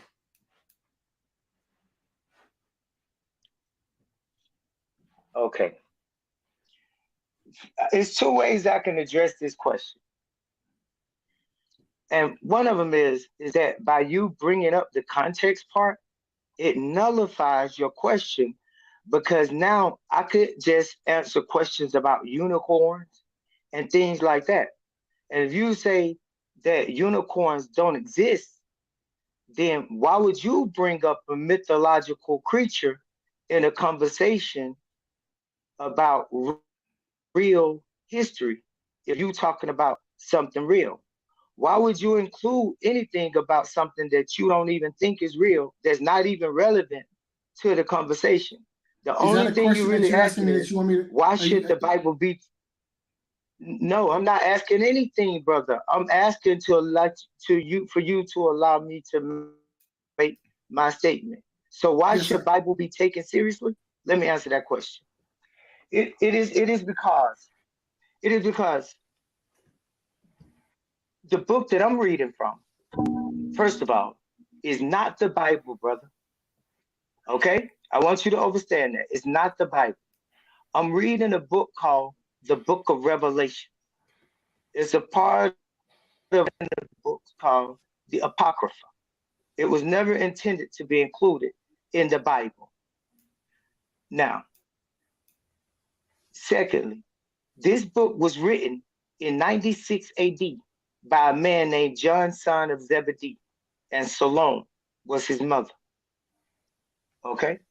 Now, this book talks about things that will happen because it's the revelation, hidden things being revealed. It talks about things that were supposed to be taking place now, according to the book. According to the book says that there would be four nations. One nation would carry. Now, remember, you showed flags. I'm putting this in context. You showed flags with a bird on each flag, and you said the bird represented Heru. Now, I could go to Revelations 11, chapter 11, verse 8. Brother Shaka, could you pull that up? Revelations 11, verse 8, or just Revelations chapter 11, and pull that up? Yes, I'm going to do that. I'm going to do that. Could you please pull that up? Okay, now let me keep going though, because we showing why should the Bible be taken seriously. And listen, nobody shouldn't say this is taking a long time, because this is a deep question that people have asked for over the whole wider conscious community been going on. And people wondered this for thousands of years. So we finna answer a thousands of year old question right now on this show. Why should the Bible be taken seriously? So, but bro, Shaka, no, but go hold on. ahead, brother. Go ahead. Yeah, But I'm yeah, not gonna keep on trying to get this out. I'm not gonna do that. yeah. I'm not gonna do But it. In the there's no midst need of for that, I'm not gonna do it. There's no need for misunderstanding, brother Elder. I just wanted to ask you the exact passage. You said Revelation, and then what was the chapter and verse? Chapter 11, Yes. verse 8. So I'll go to 11, and then okay. So I have it there. Question for you, Shaka. Oh no, no, Are wait, you wait, wait. We're gonna let the brother finish first, but after I will talk about the time for the answer. But here you're free. But after that, we're gonna have to agree on some time. But go ahead, brother Babylon, and I've put it up on the screen like you asked me to. Now feel free to continue, brother. Okay, okay. We're not in a debate yet. We just answering a question. So we're not It's talking about time. We haven't started anything. We just doing the no show, right? after you I'm you're just free to showing speak. something. I'm answering a You're free hard to speak. question. You're free to speak. Yes, you are. Okay, now I can't see what you got up there. Could you read Revelation chapter 11, 7, and then 8, just so we can get some context from 7, then go down to 8? Because I can't see none of that. Sure, I'm just with sure, y'all. sure. So Revelation, chapter 11, verse 7. Now, when they have finished their testimony, the beast that comes up from the abyss will attack them and overpower and kill them. Their bodies will lie in the public square of the great city, which is figuratively called Sodom and Egypt, where also their Stop right Lord there. was Stop crucified. right there. Okay, stop right there. We want to talk about where it said it'll be a spiritual Sodom and Egypt. So this city, Babylon, will be a spiritual Sodom and Egypt. So one of the representations to us in our language, in our biblical language, this is why scientists, Immanuel Kant showed no physicist or scientist should even try to argue with people on a spiritual level because we deal in metaphysics and you deal in physics. And if you're a scientist, you can't say nothing about metaphysics because metaphysics is outside of the realm of things that you can measure, that you can put in a vat or a test tube. So you have nothing to talk about metaphysics. So we're talking about something that's been prophecy in metaphysics. So when it says that they would be a spiritual Sodom and Egypt, that shows you now that when I read Revelations chapter 18, listen to this. It reads, and he cried mightily with a strong voice, saying, Babylon. Now that's the same city from Revelations in chapter 8, 11, 8, when it says, the city, Babylon, the great is fallen, and it's become the habitation of devils, right? Now, and the hold of every foul spirit. It said it'll be a spiritual Egypt and a spiritual Sodom. That's the foul spirit, the Sodom spirit. And the Egypt is the fact that the whole thing has a pyramid on the dollar bill, on the money in the country. And right now, you claiming to be Egypt, right? Right now, y'all claim to represent Kemet and a cage of every unclean and hateful bird.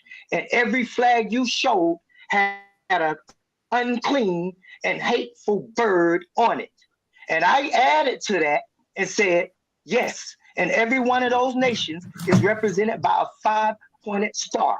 And I could turn to Revelation chapter 13, 18, and you will see where it says, count the number of the beast, for the number of the beast is the number of a man, and his number is 666. And I'm counting the number of the beast, and I'm seeing his number in 18 right here, Revelation chapter 18. I saw it in Revelation 11, 8. And now I'm seeing it in Revelation 13, 18. And so I see that somebody that laid down a biblical mathematical code. So I know there's a mathematical code here now, along with the prophecies that's being made. The man say 2,000 years ago that you will know that the number of a man, the beast, a man, and the beast and the man would be the same, would be 666. Right now, you found out that you 6 electrons, 6 protons, and 6 neutrons, and you still can't see that this man 2,000 years ago has shown you and told you the things that you will be finding out. This man John 2,000 years ago said he was told by a man named excuse me, brother. of Can I 2,000 years interrupt you ago. for a second, please? No. Yes, wait 1 second. I'm closing right after this one. I'm closing right after this one statement. I'm closing right after this one statement. Okay. This man John this man John say that this man Joshua told him clearly that it would be 4 nations, and 1 nation would be represented by a bull, and that was by a lion, and that was Babylon. That was gold. One brother, nation can would I be interrupt you represented for a by a second, please? bull. That was Greece. That was Greece. One nation would be represented by a bull. Yeah, can I interrupt you for a second, by a please? lion. That was Babylon. One nation would be represented by a bull. That was Greece. One nation Brother, would be can I interrupt you represented for a second, by a please? man, a devil. Brother, That was go ahead, wrap. Brother, you say you're gonna wrap it up. wrong. Wrap it up, brother. And one nation, and one nation, and one nation, and one nation would be represented by an eagle, and that was United States. And that was four beasts represented in the Bible over 4 nations 2,000 years ago. And he mentioned the plagues that will come upon the earth. And you're in a plague right now called COVID-19. And if you spelled out the word COVID, is the number COVID-19. The number is 666 because it equals 72. Brother, can I interrupt you for a second, 6 please? feet deep. And that's the distance because that we've they tell you gone to stand way apart off topic is here, 6 feet. and we've So gone on a everything tangent. that I'm saying is mathematically brother recorded Beverly in the Dunn. Bible. Brother. Okay, brother, right, okay. Wait, hold on. This is what I want to propose. So it can be fair. I'm proposing that everybody get a chance to speak, and we're gonna go, like clockwise. If somebody doesn't have a question, he can say, "Okay, I pass. I let the next one speak." And I'll propose 3 minutes. If you want to take, if you text less, that's fine. And what I will do when you've reached 2 minutes, I will just say there's 1 minute left. Is that fair enough for everybody? That sounds fair to me. Yeah. Okay. All right. Yeah, that's Let's go. better. So This is out no, of it's okay. It's control. okay. It's okay. It's okay. So go ahead. The fight, doctor. I'll start your time now. Go ahead. Yeah. So, brother Babylon Don, I appreciated your soliloquy. However, there are some problems. First and foremost, you never answered the question. My original question was, why should we take the Bible seriously? Now, you've gone on and on about the spirit of Sodom, biblical language, metaphysics, and these other topics that you touched on. But my question remains unanswered. So I will ask the question again. And if the panel will agree to give you another 3 minutes. Don't ask them again, bro. Well, I need an answer to the question. And then if the panel will allow, and I'm hoping that it will, the brother Babylon Don another 3 minutes to answer the question, which I will ask again. Why should we take the Bible seriously? I'll answer them one word, prophecy. Everything I said was prophecy. The reason why you should take the Bible, the book of Revelations that I just read, is prophecy, because it was written 2,000 years ago, and I can make 2,000-year-old prophecies and correlations to everything that you just said right now and beyond. That's why. All right. Well, that was a short answer. So everybody's free to ask anybody a question or to just make a statement. So now it's a Pan-African James' turn, and there's no obligation to answer. If somebody want to say, okay, I don't have an answer, or I don't want to answer, it's fine. So Pan-African James, do you want to make a statement or ask a question? You're muted, brother Pan-African James. Is it on me? If you want to, it's up to you. Oh, I thought you. Okay, yeah. I'm sorry. So, no. Wait, hold on, please. I'm sorry. Now, Pan-African James first. We're gonna go clockwise. Okay, got you. Yeah. I was my mute. phone I was is kind of muted. funny. So, well, it's a couple things. First, a couple comments right before I get to my questions. People keep showing the pyramid and the eye on the dollar bill. And then you turn around and you do what Kanye does and you say, but the Jews run everything. And now you're mad at the Jews who run America and Hollywood, but you stay going to see movies, you stay supporting the system, and you still keep being upset with Jewish people, but you're supposedly Hebrew Israelites. Strange. It's just strange behavior. The other thing, when you start talking about Revelation, and we start talking about the pictures of the Amduat, they just strangely fit together so well.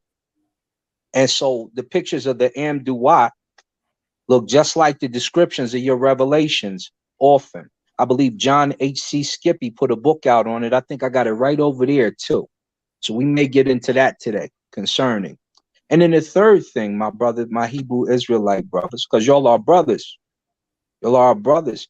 If you guys are mad at Israelites, but you're emulating Israelites, what are you doing exactly? It's like a hypocritical stance. I'm a Shemsu Asar. I follow Asar. That's an African god.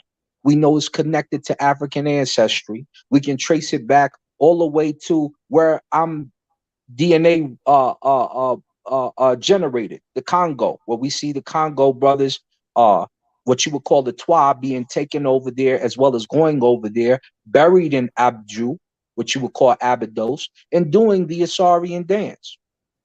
So when you say that we're not African and things of that nature, and oh, we're backwards and this, that, the other, last time I checked, America was built off of Roman premises in opposition to Egypt.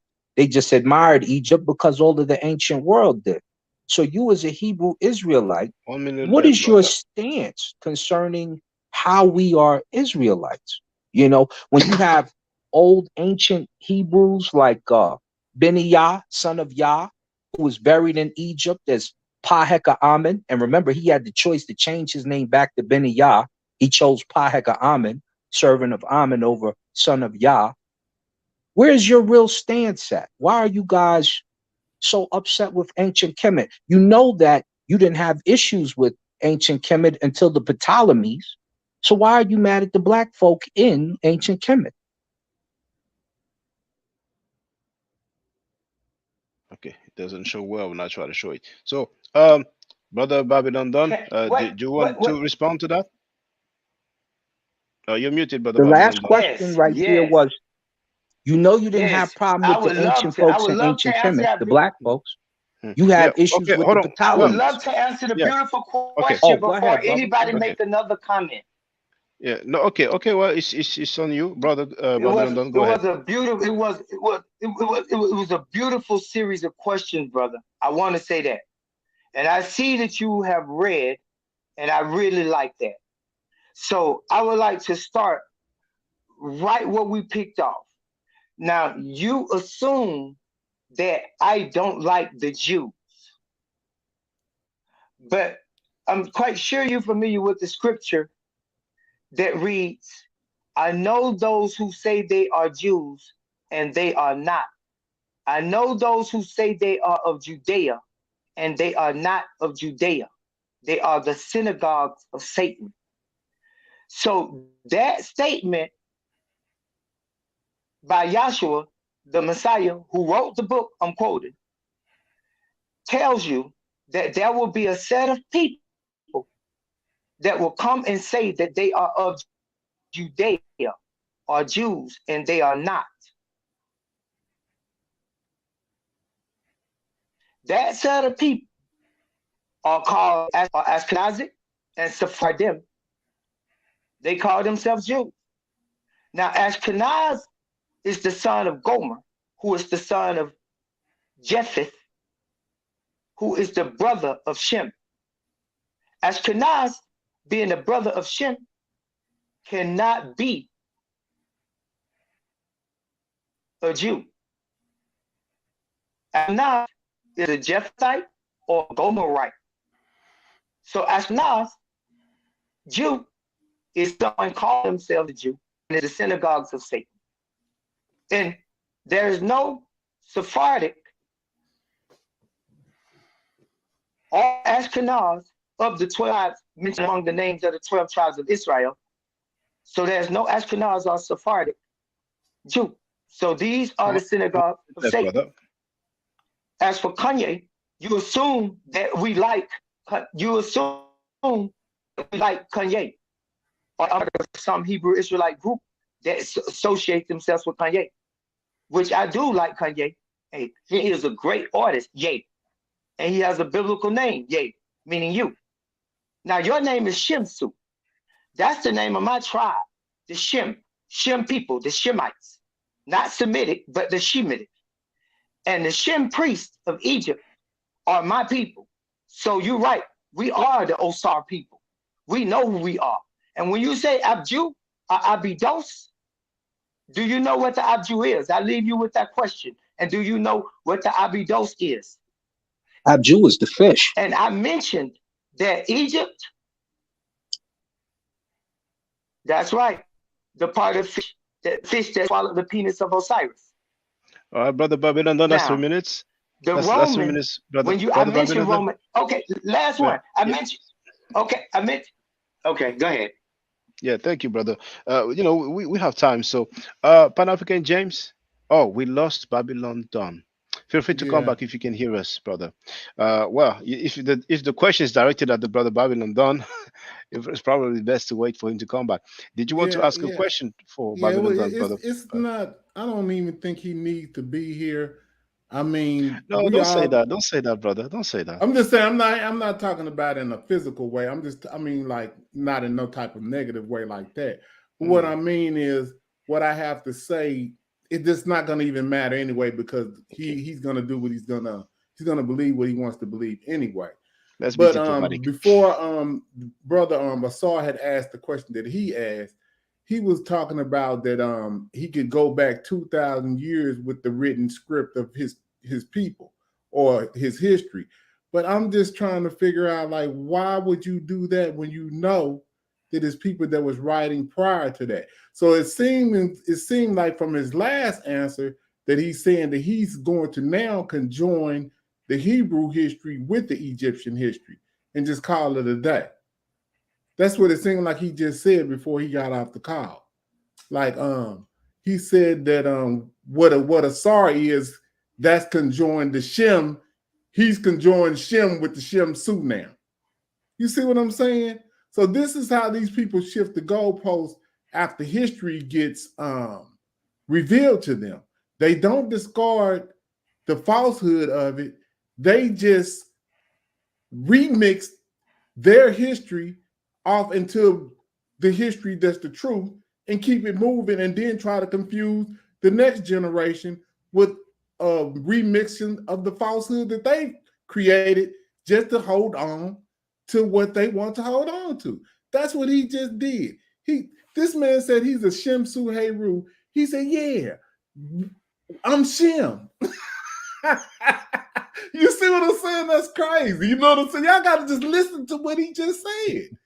Instead of accepting the chronology of what the history of Dr. Ben and Sheikh Ata Diop and our ancestors have revealed to us, he wants to remix it and hold on to the falsehood. That's dangerous. Dance move. So we just gotta, this is a serious situation right here. I don't really take this lightly. What he's doing, and I don't think we should allow him to be able to mix history.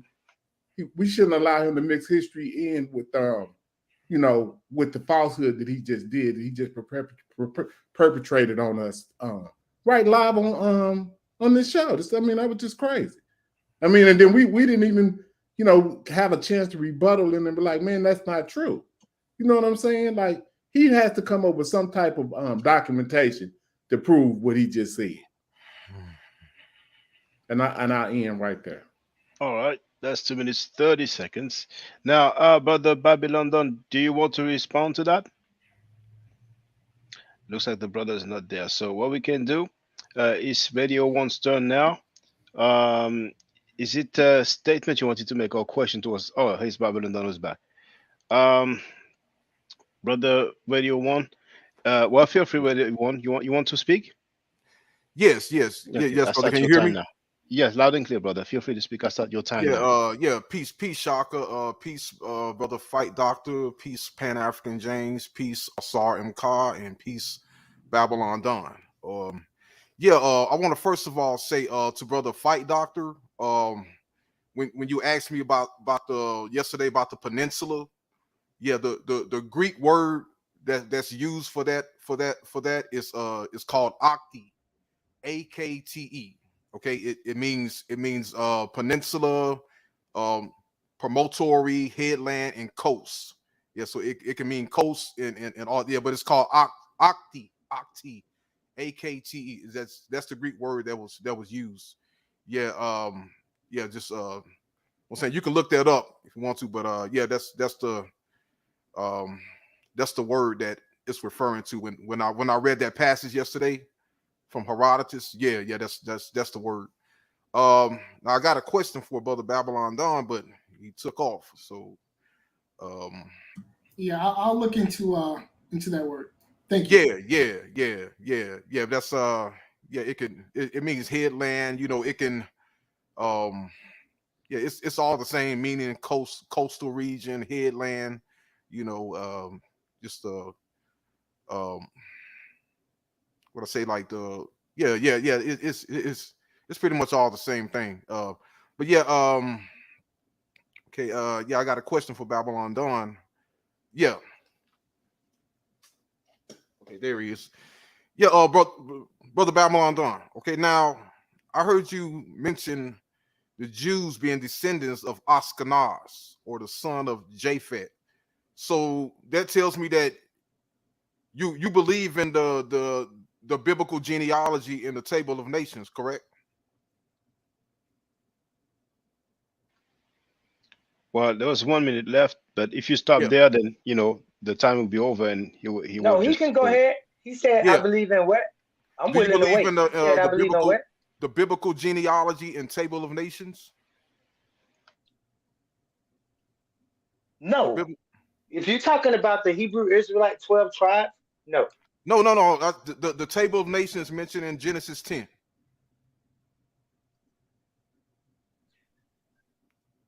The Table of Nations Table of mentioned in Nations Genesis 10. mentioned in Genesis 2. Genesis 10. The Table of No, Nations. I don't subscribe. No, I don't subscribe to any of that labeling of Table of Nations. No. Okay, but you just said that that the Jews are descendants of Ashkenaz. That's Genesis 10, the Table of Nations. No, I did not say the Jews were descendants. The Jews were descendants of Shem. I said the Jews are the fake Jews are descendants of Japheth. The fake Jews, those who say they are Jews and are not, are descendants of Japheth. Now Well, I'm well, gonna that was get to time. my question. I'm gonna get to my question. Okay. Okay, Now, please ask the question because your time is finished. Okay. Okay. Okay. Now. Okay. Now, being that the Jews are mentioned in the Bible, the fake Jews is what you call them as Japhet. Okay. At least they're in the Bible. So my question to you is, who are African Americans in the Bible? All right, Radio One, start your time now. Feel free to answer. I'm sorry, Babylon done. Okay. My mistake. Babylon done. Oh, okay. I made a mistake. Sorry. Okay. Now, first of all, I'm gonna go back to the other brother. Well, first of all, I'm gonna start with Radio One. Radio One, African American is a misnomer. A person can't identify as two different continents at the same time. Africa is a continent and America is a continent. Judah, one of the tribes of Israel, one of the tribes, Judah, which I am, is a nation. When you look up the word nation, you'll see tribal nation. So I'm of the tribe of Judah, of the seed of David. So I am a tribal nation, of a tribal nation. Now, that's African Americans, what you call African Americans. We are not African Americans. We of the tribe of Judah. We are a tribal nation. We too have a flag. We too have land. We have a language. We have a law. We have a bloodline, a lineage. We have all four of the L's: language, land, and law, and lineage to be a nation. That's who we are. Now, the brother said, hey, he don't know that America is Rome. This is Rome now. I say to the brother, if they would have allowed me to finish naming the four beasts mentioned 2,000 years ago in the book of Revelations, I was naming them. The first beast was Babylon, represented by a lion in gold. The second beast was Greece, represented by a bull. The third beast was Rome, the Roman Empire. The fourth beast is the European Commonwealth, the Queen of England, and the United States, the 7 heads and 10 1 minute horns, left, brother. 50 states. Okay, the 50 states plus 1, that's Israel. So you have the 4 beasts mentioned 2,000 years ago: Babylon, old Babylon, Nimrod, Greece with Julius Caesar, the Macedonian, the Persian, Rome with Julius Caesar, and Babylon with the 7 heads. Again, I stand on my word that the ancient name of Egypt is Kemet, one of the names of Noah, the brother of Shem. Another name of Egypt is Mitzrayim, one of the sons of Noah, one of the sons of Ham. So the Bible is linguistically tied to the land of Egypt. And you said after Ptolemy, I'm going to get to you. And you said about Beni Yah, and I'm going to get to it. Don't worry. I'm going to wait my next turn. I'm going to cover everything you said in your questions, brother. All right. That's time now. It looks like you were reading Babylon Done, but you're free to do anything you want. Now, the Fight Doctor, it's your turn now. I'm reading my notes. I'm reading my notes. I'm reading my notes. I'm reading my notes. I'm reading my notes. That's fine. That's fine. Now, the fight. Back up. This is all right here, bro. It's of the dome. Okay, it's from the dome. So, brother, the Fight Doctor. Did you want to say something? Yeah. So, like yesterday, we talked about a term that I think we need to rehash for this conversation. That term was intellectual honesty. And I was hoping that there would be a degree of intellectual honesty in this conversation. And I'm still hoping for that. But before I get to my question, and hopefully the brother Babylon Don can still hear me, we need to address the problem of the book of Revelation not being part of the Bible, if I heard you correctly. Last I checked, when you go in the Bible, there you find the book of Revelation. So, I mean, look, it's pointless if in the course of this conversation that we can't have some honest discourse. And I think it's dishonest of you to pretend as if the book of Revelation isn't somehow part of the Bible when clearly it is. Now, having said that, the question is still unanswered, which is, or the proof is still missing, which is, where is the evidence for Abraham? What we were discussing yesterday. Now, before you can have a Judah, before you can have a David, before you can have the 12 tribes of Israel, before you can have any of that, you first have to have an Abraham. So I'm asking, do you have evidence for Abraham? All right. So, brother Babylon Don, I'm ready to start your time.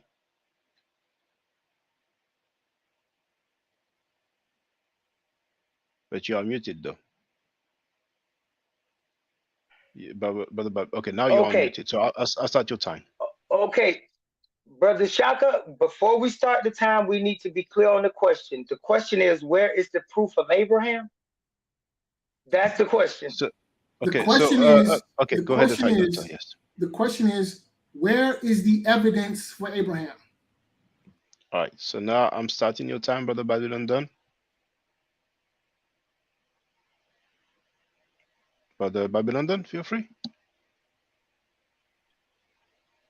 Okay. Okay, now, first of all, like I said earlier, you have to be able to say that we have a biblical question here, and Abraham is a biblical person. On the one hand, you say Abraham is mythological, but yet you ask about this mythological person, and you ask for evidence of this mythological person. Then when I go to the book that you call mythological and show you the proof of this mythological person, you say no, that mythological person can't exist. And then I say, how can you say a mythological person can't exist when mythological people, that's what they do, exist mythological? So the question is to you, before I answer, that was great. What my evidence what my evidence of where Abraham is, whether there's evidence of the existence of Abraham, you have to answer the question whether or not you're gonna allow the book that Abraham is in and the burial place where Abraham say he is to be evidence of the place where Abraham and Okay, evidence can I of answer the that proof of question? Abraham. Shaka, may I answer Yeah. that question, please? May I answer that question? Well, I'd rather you take a note of it so we can keep the order, if you don't mind, brother, the fight doctor. So next, I would really like to do it clockwise. It'd be easier for me. So it's going to be Pan African James and Osam Card and Radio One. So Pan African James, did you want to say something? I mean, this is amazing. That's It's not your almost time. like entertainment. Can you hear me? Yeah, I Yes, mean, loud and clear. like this is like entertainment, but it's not really funny because we're grown men, right? And we're really supposed to be on a mission to try to find truth. I'm not sure if the brother is understanding about chronology, and that everything that he's talking about is out the window when he uses chronology to try to justify the origins of history or anything like that. So even though I think we were just talking about Abraham or something like that, but if you got a birth date right on Abraham, you will see that he's after certain parts of history. Even if you start to go to Adam is going to be late in history. You see what I'm saying? Like what year? Let me just ask Babylon Don here, just for just for the sake of it. What year do you give the birth of humanity? Do you use a biblical timeline, or are you using any type of scientific tools to make your analogy? That's what I want to ask you. So do you just use the Bible, or do you use science to make your determination on the origins of humanity? Brother Babylon Don, I don't use neither. start your time. I So don't we use can't have a neither. conversation with you, brother. Okay, go ahead. Can I answer the question, brother? Yes, you can, brother. Go ahead. Golly, bro. It's okay, brother. Go ahead, brother I Babylon don't Don. use neither. I don't use neither, nor do I need neither to answer that question. I can use my own evidence, experience, and reason and logic to answer that question. I don't have to conform to either science, which is theory, which is a bunch of people making a hypothesis and a bunch of people agreeing upon something, saying that they have degrees or experts in something, and they all agree upon it, and they agree upon a theory, and you accept it as being a fact, and that's not a fact at all. Anybody can divine theory, and they'll find this out. And there is no such thing as proof in science. And all science, as we read yesterday, is based wholeheartedly on belief. Every single scientific thing, if we look it up, we're going to find the word belief. Believe me, we could do it today if you want to. So science is based on belief. I teach mathematics and I teach linguistics. I'm a mathematician and a linguist. I've studied all types of philosophy and all types of logic. And I'm telling you that science is nothing other than theory, and religion is theology, and both of them based on thesis and antithesis, and it's two wings of one bird, and both of it, what you're talking about, is trash. So now, in reference to chronology, I do know anything I need to know about chronology and time. That's not a big word to me, or the organization of chronology. If you say Abraham came here, I can admit that Abraham predates a person. Nobody is retarded here. And but I'm saying that there was a man wrote a book named John 1 2,000 minute left, years brother. ago, and he said that there would be and he said there would be an eagle, and the United States is an eagle. There would be a bear, and there is Russia, a bear. There would be a dragon, and there is China, a dragon. And there would be the kings of the earth, and there is Saudi Arabia. And right now, these are the four beasts that's involved in a war right now in Ukraine with NATO and everything that's happening on the planet Earth. And y'all want to sit here and make everything I'm saying is going over y'all head when y'all see the facts that everything I'm saying can be applied to the book of Revelations. And when the brother asked me, oh, the book of Revelations is in the Bible, I'm going to get to that. That's a silly statement when I just told you the Revelations is in the Apocrypha. Look it up while you got time before you make another statement. The Revelations is a part of the Apocrypha. It's not a part of the canonized Bible. All of this is man-made. That's time. Go ahead, Sean, Babylon done. before you have to tell me my time up. Yeah, that's time now. Thank you. Now, we have Chris MVP Harris. So we have Osam Khan, then Radio One, then Chris MVP Yeah, Harris. give me a second, Brother Shaka. I'm about to go come in through my computer here. Okay, feel free. Okay, I was just going to tell him the 3-minute system. But Brother Osam Khan, would you like to contribute? Okay, maybe our Brother Osam Khan is a bit busy. So, Brother Radio One, would you like to contribute? Yes. Okay, so Shaka, I'll start your time. Yeah, I can share your my screen. Yes, and I'll start your time. Okay.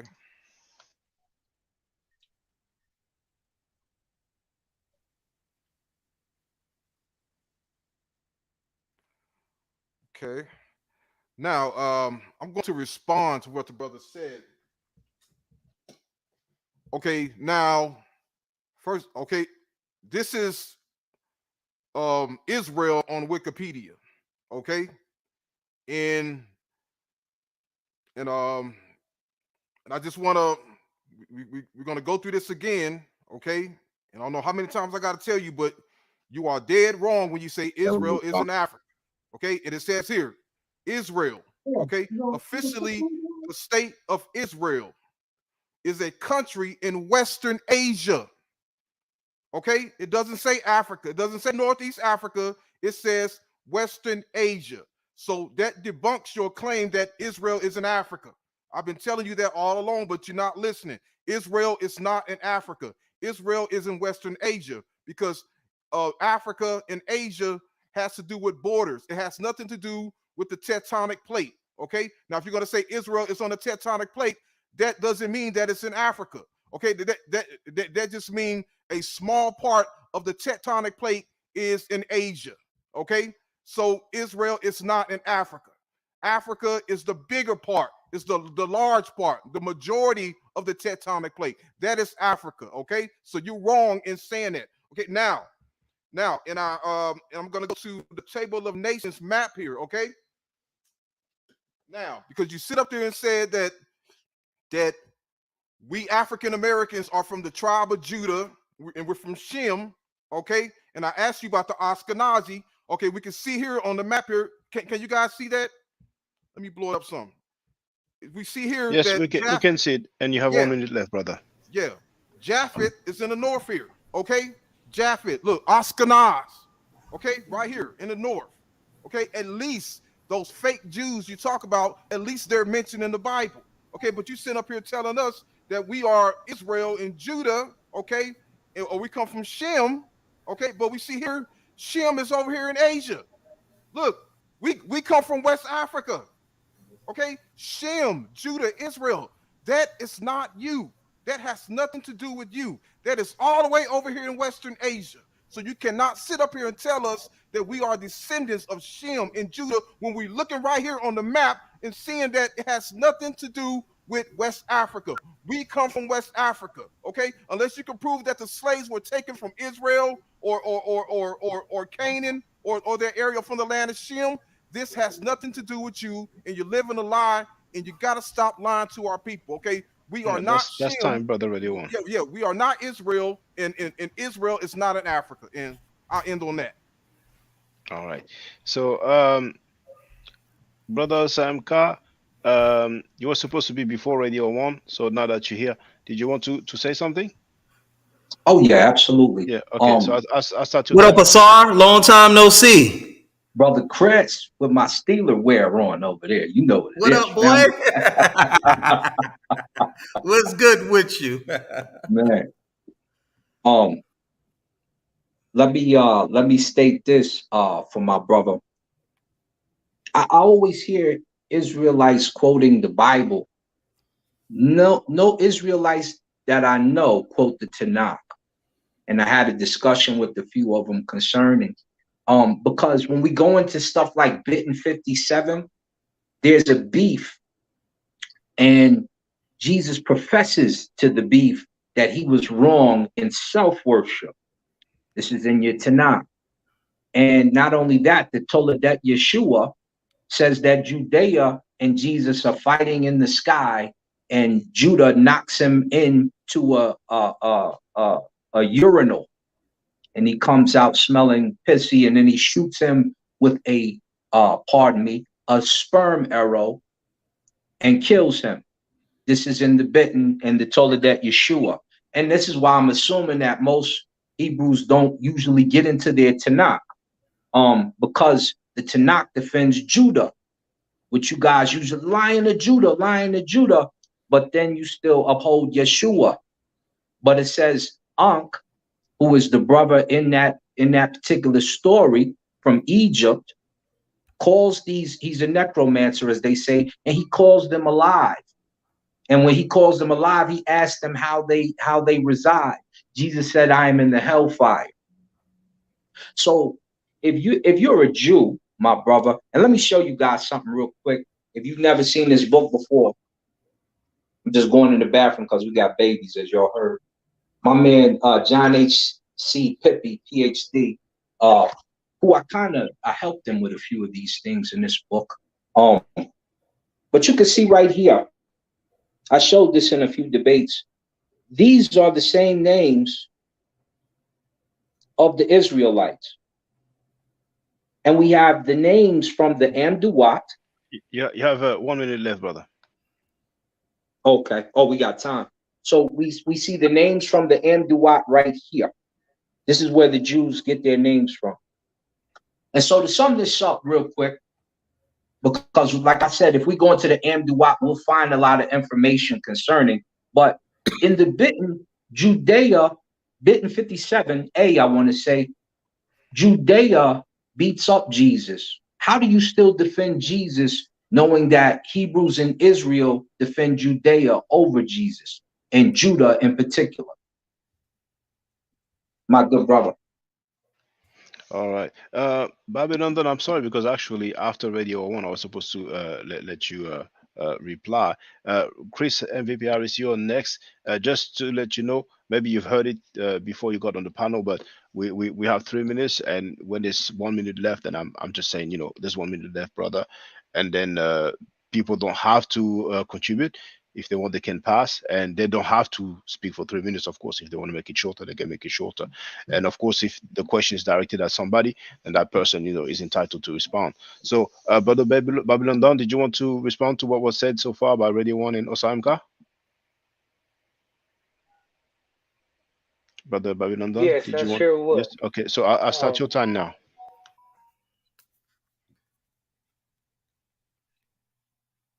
Okay, regarding Radio 1 comments, he mentioned Israel, and he showed the map of some cartoons. Anybody can make a map, but that doesn't make it a biblical map, or that doesn't make it an ancient map, or a historical map, or a historically correct map, like the Mercator map that they use now on Google is a misrepresentation of the sizes of the lands and stuff like that. So until you pull up a first order map drawn by somebody in Egypt of the land that Egypt owned, which would include the land of Canaan, because Egypt ruled the land of Kadesh, which is Canaan. There is a battle of Kadesh in Egypt that you can look up that shows that Egypt ruled over Canaan, that Canaan in the Levant is not in Asia, that it is in Africa. We can talk about that, the death of us, when a river that crosses over one continent into another continent, and that's what you would be saying if you saying that the Nile River that turns into the Blue and White Niles, into the Tigris and Euphrates rivers is in Asia, then you would be saying that that's in Asia. Your mistake is that you don't listen long enough for us to tell you what happened in the land when Peleg was alive and the land was divided and there was a split where Saudi Arabia split right there where you see where you get your Saudi Arabian peninsula, since you want to talk about peninsulas and stuff like that. But that is really the African Ocean and the Ethiopian Ocean. 1 Okay, minute now left, brother. let me talk to the brother about the Jew. Okay, let me talk to the brother about the Jews get their name from the Amduat, because that's all he really says. First of all, the Jews that y'all are talking about, that y'all keep giving credit to, we done already that those are not real Jews. I'm not gonna keep on repeating that because it's like my whole Facebook shut down because I'm the only one saying it. It's just like y'all get a kick out of that. So I'm gonna keep my network up now because I see what y'all brothers trying to do. So we're gonna say this, that you know, you can make a claim that the Jews get their name from the Amduat.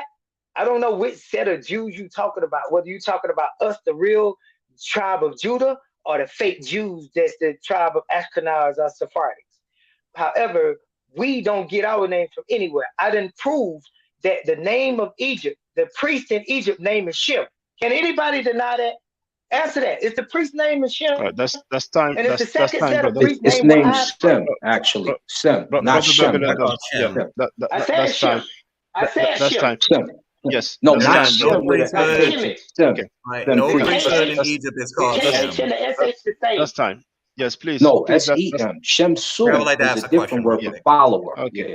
Hold on. Okay. I'm sorry. Let me get this for a minute. Yeah, and sorry, just hold on. Samka, if you don't mind, if you can put the title of the book in the chat, please. I'm interested. So, brother Chris, I'm ready to start your time. I don't need to ask you if you want to contribute. So I start your time now. This is going to be real quick because I'm hearing a lot of sweeping statements that this gentleman is making here. This is an ID, and this is a Florida ID. This proves I live in the United States of America and I am of this nation. This ID proves that I am a citizen, not a denizen of the United States of America, which is a nation that is consisted of 52 states here. I always make a mistake and say, get ready to say 50. Excuse me. Can you show us any documentation proving that you belong to the nation of Judah? Go. That was brief. So, brother Babylon, then I presume you want to answer. So, I'm ready to start your time now. Go ahead. Your time has started. Hold on, Brother Shaka. Before he answers, do I still have time to ask him another question, or is just one question and that's it? Yeah, it's like one question. So when you have the time, you have to use it. Until you think you're finished, or until I'll tell you, okay, the time has run out. So okay. I thought we can ask him as many questions as we want in our allotment of time. Well, if you want, I can start the time over again. So now you know how it works. So you want me to start your time over again? Okay, yeah. Please. Okay. So I start your time now. The same thing again, okay. but I want to. I start your time now. Okay, cool. Like I said, this brother is making a lot of sweeping statements here, and a lot of times I hear people asking him a question. What he does is he tries to reframe Radio 1's question. He tries to reframe the Fight Doctor's question. He tries to reframe Pan-African James' question. He tries to reframe Asar M. Ka's question. The question I'm going to ask you is simply, you should be able to answer this yes or no. This is an ID. This is a state of Florida ID right here. This is my driver's license. This proves that I am a citizen of the United States of America, which is a nation that consists of 52 states. Do you have any documentation proving that you are of the nation of Judah? This is why I'm asking this. You made a claim. It was a statement claim that you made, and you said you had a flag. Can you show us this? Because if I go online, I can show you our flag here in the United States of America. Can you show me your documentation proving that you are of the nation of Judah? This is what you said. And can you show us the Judah flag and when it was established? You have the floor. Go. That is very clear, cut and dry. Now, that was like a minute and a half. Now, really, if somebody has 3 minutes, it should be okay to ask the other person a question. But I think what might happen is that when the person will answer, He might not answer quickly, and then when you're gonna say, "Okay, that's my time," okay, I want to move on, the other person might say, "Oh no, but you cutting me off. I didn't finish." So I think it Right, might be right. It's better. called, Yeah, yeah, it's yeah. You called see, filibustering. yeah. But I want him to answer that and show us to Yeah. it. Can he show us that right now? So, Brother Babylon Dunn, I'm starting your time now. If you want to reply, Brother Babylon Dunn, it's on you. If you want to reply, if you don't want to, you can say you don't want to.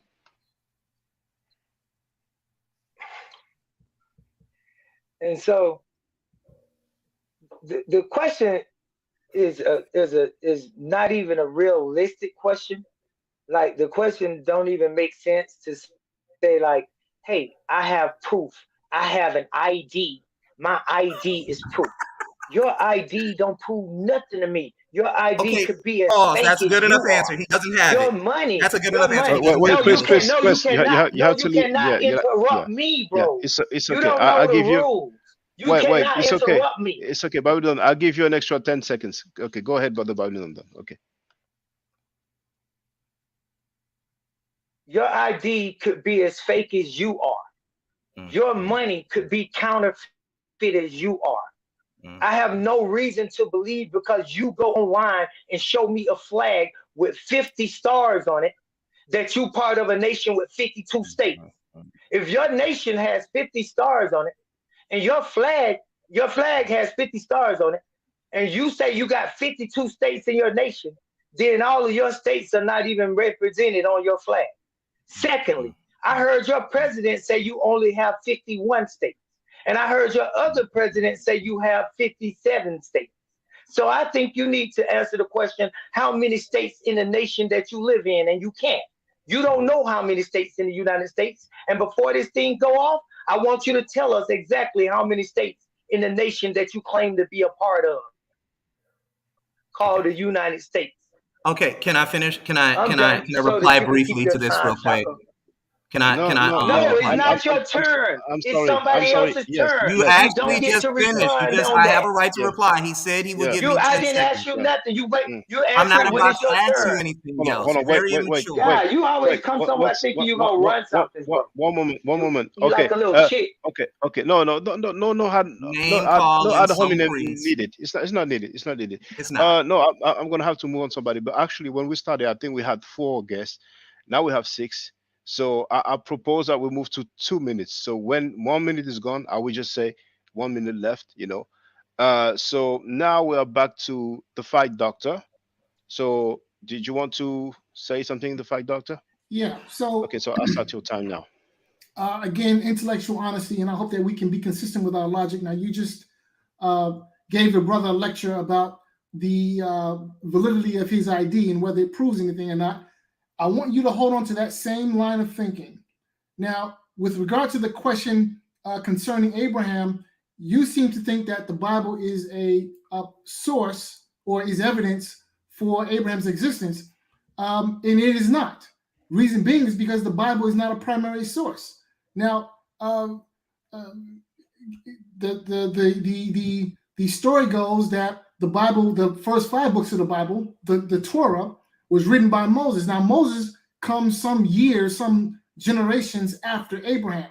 So therefore, the Bible's account of Abraham is not a first-hand account. Now, when we go to Egypt, we have documents that are contemporaneous with people like Ramses II, King Tut. 1 minute In left, fact, brother. not only do we have documents that are contemporaneous with those kings, we have their mummies. So this is primary. These are primary sources. This is direct evidence that these people lived. So I'm going to ask you again: do you have? I'm going to rephrase the question. Do you have direct evidence for Abraham? All right. So, brother Babylon Dunn, I presume you want to answer. Do you want to answer? Because there was a question directed at you. Yes, Shaka. Yes? Okay, Obviously, so that's time. why Remember, I'm it's here. 2 I minutes wouldn't be now. on this Okay. set. Okay. Yeah, I'll start your time now. Go ahead. Yes, I wouldn't be on the set if I didn't want to answer the question. I do want to answer the question. You don't have to ask me that over and over. Okay, so now, regarding the verb primary source, I'm going to teach these brothers a lesson here today. That no statue on Egypt is not a primary source. No text in Egypt is a primary source for the life of somebody living. All of that is interpretation. All of that is a group of people, mostly from the people that I'm telling you about, called Jews from the Rockefeller Museum right in front of Israel. The reason why they're there to cover up our truth, and you overlook this fact, but they there, and they are the archaeologists and the books that you read. So that's the primary source you get, including the finding of the seal that the brother Shaka Ndugu showed. That 1 minute seal left, brother. by Hezekiah. Say what? Okay, yeah. The seal left by the seal found by that archaeologist is something that the Jews found and they put forth. So you call that a primary source. So that's a primary source, and that seal has Medunetra on it. That's a primary source. And the seal was worn by a Judean king. That's a primary source. So what are you talking about when you say we don't put for a primary source? As Shaka Nduga is that seal found by the archaeologists in Israel at the temple we talking about of a black king named Judah. Ask him, is that real evidence or a primary source? Or as you said.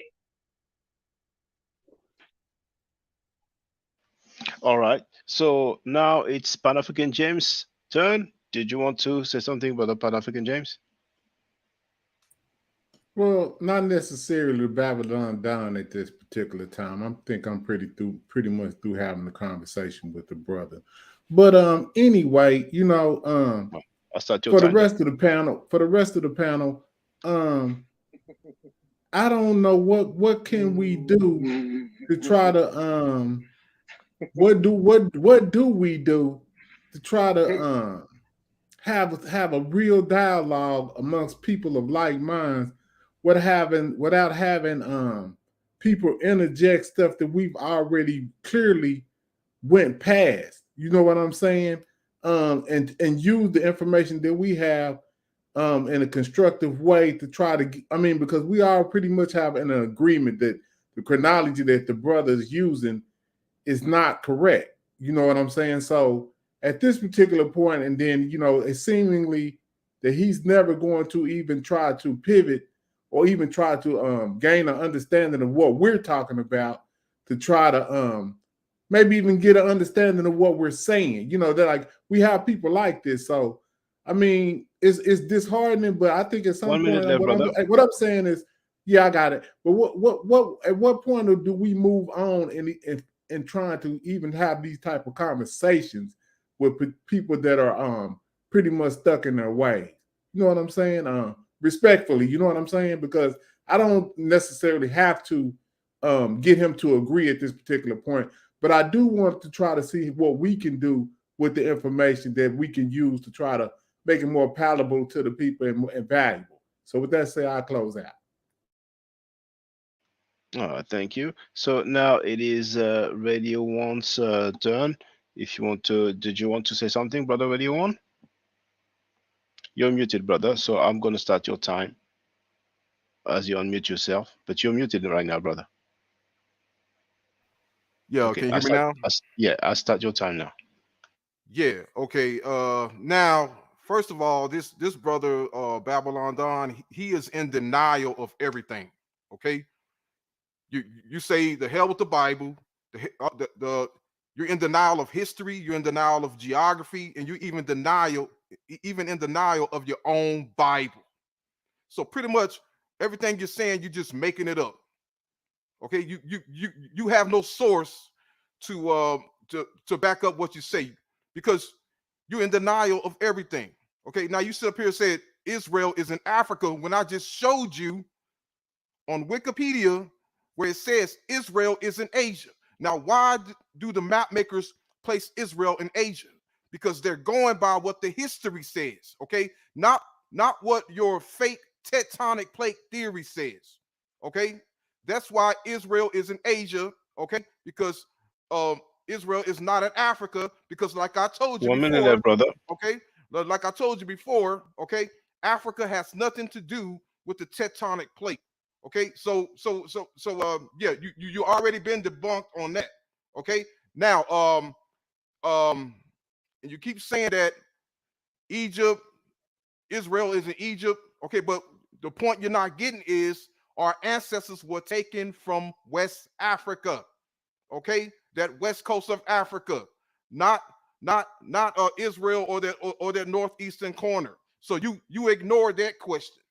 Okay, so I'm asking you, okay, what does West Africa has to do with your table of nations? Okay, because if you can't prove it with the Bible, and if you can't prove it with BCE historical sources, everything you say is pseudo. It's pseudo. Okay, and everything you're saying is made up. You're That's not time, brother. sourcing anything. And That's time, brother. yeah, That's time. Thank you, brother. Now, Brother London, I'm ready to start your time. You told me I don't need to ask you if you want to answer, so I'll start your time now. Yes, brother, man. Thank you so much, Shaka Induga, for keeping this show going, brother. I thank you for allowing us on this show, brother. And I mean, I know the brother's upset, and I just want to say to the brothers that if you guys were scientists, you guys would come up with a scientific answer or remedy to what I am saying to you. You guys respond emotionally, all out of context, all on all type of levels, but I don't see nothing that y'all have put forth since y'all with sources. Show me a professor, a PhD, somebody who agrees with y'all. Show me something that shows me wrong in a PhD book that y'all stand on. Show me y'all proof. That's why the argument with the flat earth stands up because y'all can't even prove 1 it minute left, wrong. brother. Yet y'all call yourself scientists. Y'all can't even prove it wrong. You can only say what you know is right. And when I ask you what's right, I say I go to the Bible, and you say, well, I go to this textbook. And I say, who wrote the textbook? You say this man. I say, then you say, well, who wrote the Bible? I say a man. You say, well, that man is a fake. And I say, well, the man that wrote the textbook is a fake. Y'all full of it. Y'all ain't trying to get nowhere with nothing. Y'all just sitting up here trying to create a religion and an organization just to say, you know, that and my homeboy just brought me a note, by the way. He just threw a note on a table saying that y'all full of it, basically. But anyway, answers to my question. Y'all never answer my question. I want the answer to the question of 50 states. And this show was for me. So if we talking equality, That's time, brother. That's time, equitably. brother. That's time, brother. Okay, That's Thank you, but Shaka, Brother you London. didn't give me enough Yeah. time. What? No, it's the same Shaka, time as I want to say everybody. something to you though, personally. Yeah, but show Can more I say time. something to you personally? Okay, well, go ahead. I Go want to ahead. say something to Be you brief. Be personally, brief, Shaka. please. Yes. Be Shaka, brief, please. this Yes. Yes. personal. This personal. This has nothing Okay. to do with the show, but with them. Okay. Shaka, my personal statement to you is it's a word called equal, and it's a word called equitable. And right Mm-hmm. now, I'm not getting equitable justice because each one of them makes a statement and they go around the table, and I have to answer all of their questions in my 3 minutes. But they get to make all Well, of their statements in 3 minutes. Do you see the inequality in that? well, I beg to differ because you don't have to answer the questions. It's on you, and you are the one who's speaking the most because most of the questions are directed at you. So, if maybe I'm speaking And the I didn't most. ask you We a taking question. if turns. there's a, if, Everybody get equal turns. I didn't ask you a question, so yeah, you see, I mean, and you don't have an obligation to answer. You can say I pass on that question. It's totally fine. And And if you want then to ask somebody a if I don't question, answer all their if questions, then they gonna say I avoided all the questions. Y'all well, No, crazy, man. Go ahead. I I'm mean with you're it though, being Shock. I just jumped. want to point that out. I just yeah, want Yeah, to you, point I that mean, out. I'm good. I'm I good. understand. I understand. I'm good. I I'm understand. good. I yeah. mean, when I was on Sanetta, there's somebody a sister who said that I wasn't answering the questions, and I mean, I can live with that. So, Yeah. brother, so I'm sorry to insist, but please, before I start your time, can you tell us the name of the book, please, the one you showed earlier? Toledot Yeshu.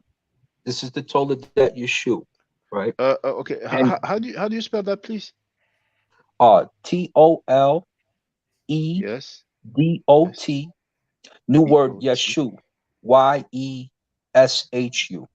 And this is just for our Hebrew brother, just so he knows, because what we find, Brother Shaka, and my fellow Hebrew brothers and the brothers at the table with me, when you talk to our Hebrew Israelites, none of them use the Tanakh. But we all know in the Bible, if you're not from Israel, as Chris pointed out, or if you weren't born there, or you haven't used your right of return, you're a Gentile. So everybody's worshiping Jesus, and you can worship Jesus, but that would make you a Gentile, not a Hebrew.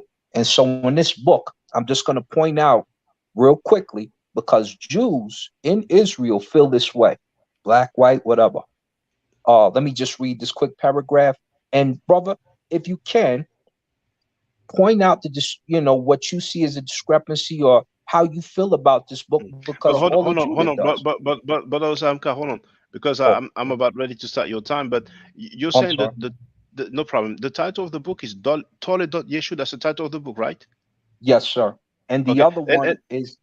I'm sorry. Please, can you please give me the name of the author? You know what? I'll send it to you, family. I'll just send it to you before we get off the line. You mean the physical copy or the PDF or the? Yeah, the PDF. Watch, I'll send you a PDF right now. You have my email address, do you? Or do you want me to? I don't. Put it in the back chat, please. Okay. No, I'll put it. I think I did before, but it's been so long since we emailed. I'll put it there. Can you put the link in the chat? I will, absolutely. Hold on, let me. Oh yeah, okay. So here, I've put my email here. It's public, and here in the back chat as well. So, all right. So I'm ready to start your time now, brother. Radio on. Sorry, brother Osaimka. So I'll start your time now. Yes. Hold on 1 second, family. Let me put this in the chat for you. Can I even put this in the back chat? I tell you what, give me 2 seconds. I'm gonna log in with my computer. This way you can all see it with me. Okay. Hey, Asar, can I drop my last line and then I'll leave while you look for it? Okay, yeah, go ahead, brother. Absolutely. I'm starting your time now, brother Chris. Hey, Asar, hit me up too, by the way. I still got your number. I'm gonna hit you up. I gotta ask you something. Real quick. I want everybody to notice what this gentleman just did. I didn't come on here asking him about his Bible. I didn't come on here asking him about any of the kings of Israel. I didn't come on here asking him about his deity. I came on here asking him about a question or a statement, I asked him about a statement that he made concerning him being of the nation of Israel. One more time, the question is not about 57, 52, or 53 states. The question is about, where do you live today? What nation are you a part of? What can you prove? It's called a very objective conversation. And I held up an ID and I said, this proves I live in the state of Florida. When you get pulled over by the police, they ask you for your ID. And you do not hand them an ID saying that you come from the nation of Judah or Israel, because there's no ID in the world that exists called the nation of Judah. And I dare you to hand him Deuteronomy 28, verse 68. 1 minute left, they're going to look at you and they're going to say that is utterly ridiculous. All right. Now I see that the brother left, and that's understandable. You guys have to practice asking them direct questions. When you ask them direct questions, they get offended. He's not offended at me. He's offended because he's embarrassed to answer the question based on a statement that he just made. I'm not going to ask you about Hezekiah, because I don't believe Hezekiah existed. I don't believe he existed as a Judean king. You want to know why I believe he didn't exist? He was not a king. He was a vassal. That's why you see the Egyptian onks on there. And if you understand the historical timeline, you would know that that entire area were vassals to the nations that was ruling around them. Now, we may have a problem with the chronology, but one thing that we can prove is the temples, is the writings, is the bodies, is the artifacts. When it comes to you all, you guys rely on something as a Hezekiah seal to try and prove that he was somebody from David's lineage. We don't have any writings from this king. We don't have anything. And remember, guys, this was a Bronze Age people. Egypt predates the damn Bronze Age, but yet we got writings, artifacts, temples, kings, proof. These guys are what? A 6th century BCE people? and they don't have anything to prove that they existed.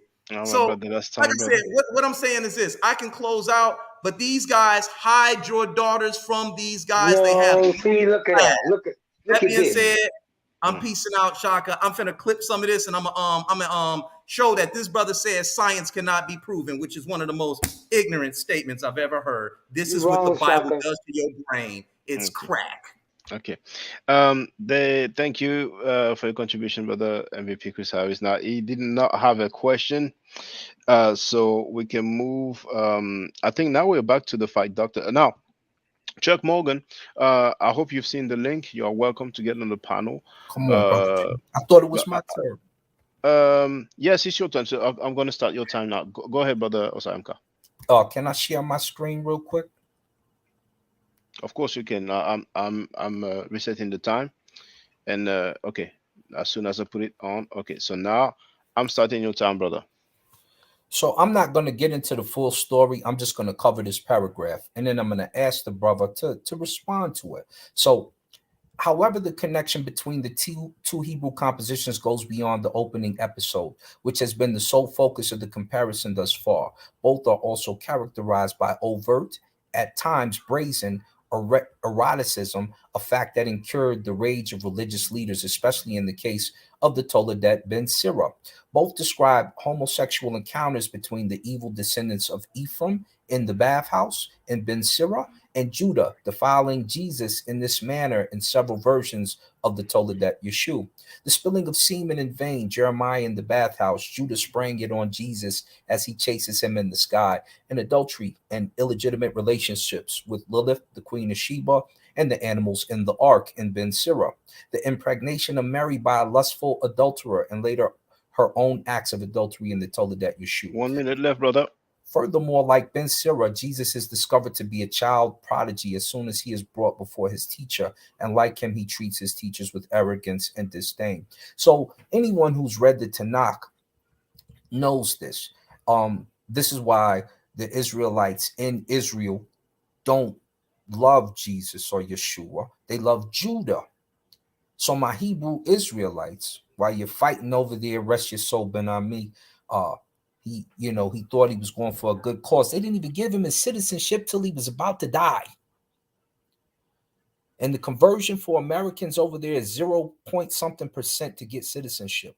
When you see this stuff and see what Israel actually believes, how do you still hold on to Israel and not just fully embrace Christianity because you are a Gentile if you're not born there, brother? Go ahead. Floor is yours. All right, that was about time. Well, there was no question, so no, that was the question. That was the question. How do you embrace? Man, that was clearly a question, Shaka. Okay, my bad. I'm I put Chuck Morgan on and checking the stuff. So I'm sorry about this. So, brother Babylon Don, feel free to hold on. I'm gonna remove this. Okay, that's it. So, brother Babylon Don, feel free. I'm gonna start your time now. Yeah. First of all, I want to put on record that the brother never answered the question about how many states there are in the United States. And none of y'all can either, since y'all scientists. I challenge y'all to tell us how many states is in the United States, since all of y'all part of this nation. I looked up the word proof, and the word proof is evidence or argument establishing or helping to establish a fact or the truth of a statement. Not establishing the truth, but establishing the truth of a statement, that the statement is true. Not that the thing actually happened, but that the statement is true, that the person actually made the statement. A trial impression of a page taken from type or film and used for making corrections before final printing. That's a proof. To proofread, basically. Able to withstand something or damaging resistance. That's proof, like foolproof, waterproof. Denoting a trial impression of a page or print work. Again, proof. So I say that to say that most of y'all don't know what proof means, and that's the trouble.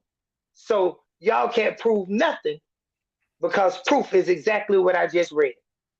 Now, as far as the Tanakh, and the brother mentioned the Tanakh, we read the Torah, not the Tanakh.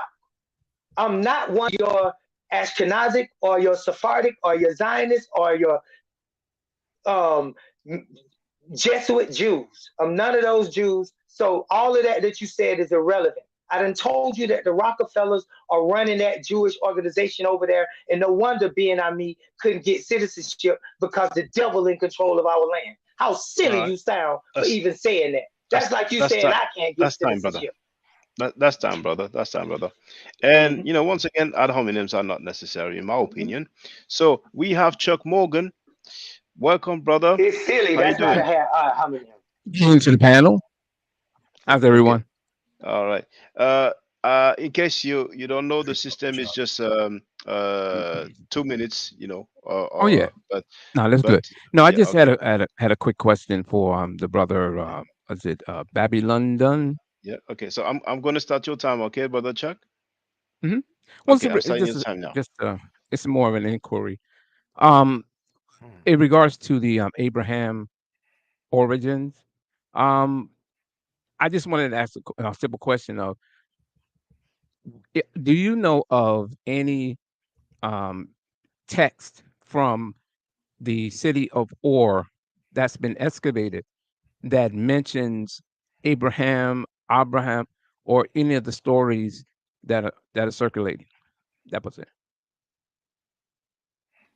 No. All right. So Babylon Dunn is on you. I started your time. Okay. Now, a lot of people think this is a deep question when they ask about Abraham being in Ur. I'm going to say it for the 1,000th time. I'm an African. I'm born in America.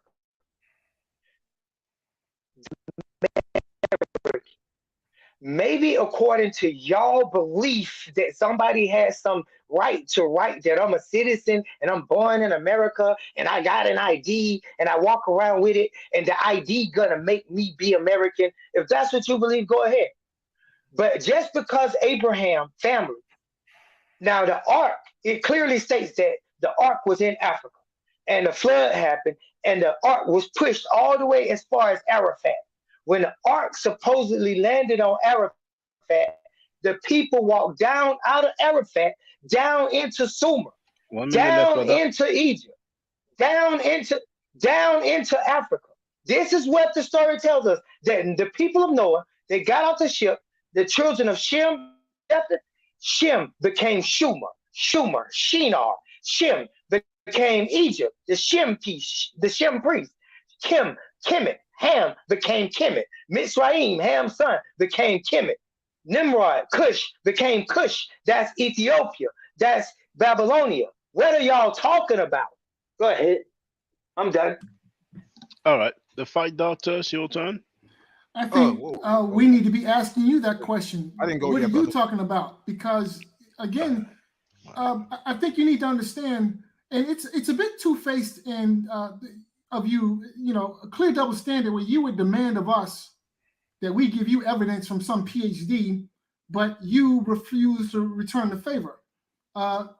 So far, the only thing that we've received from you is basically what you say and what you've been able to quote out of the Bible, which again, the Bible does not constitute a primary source.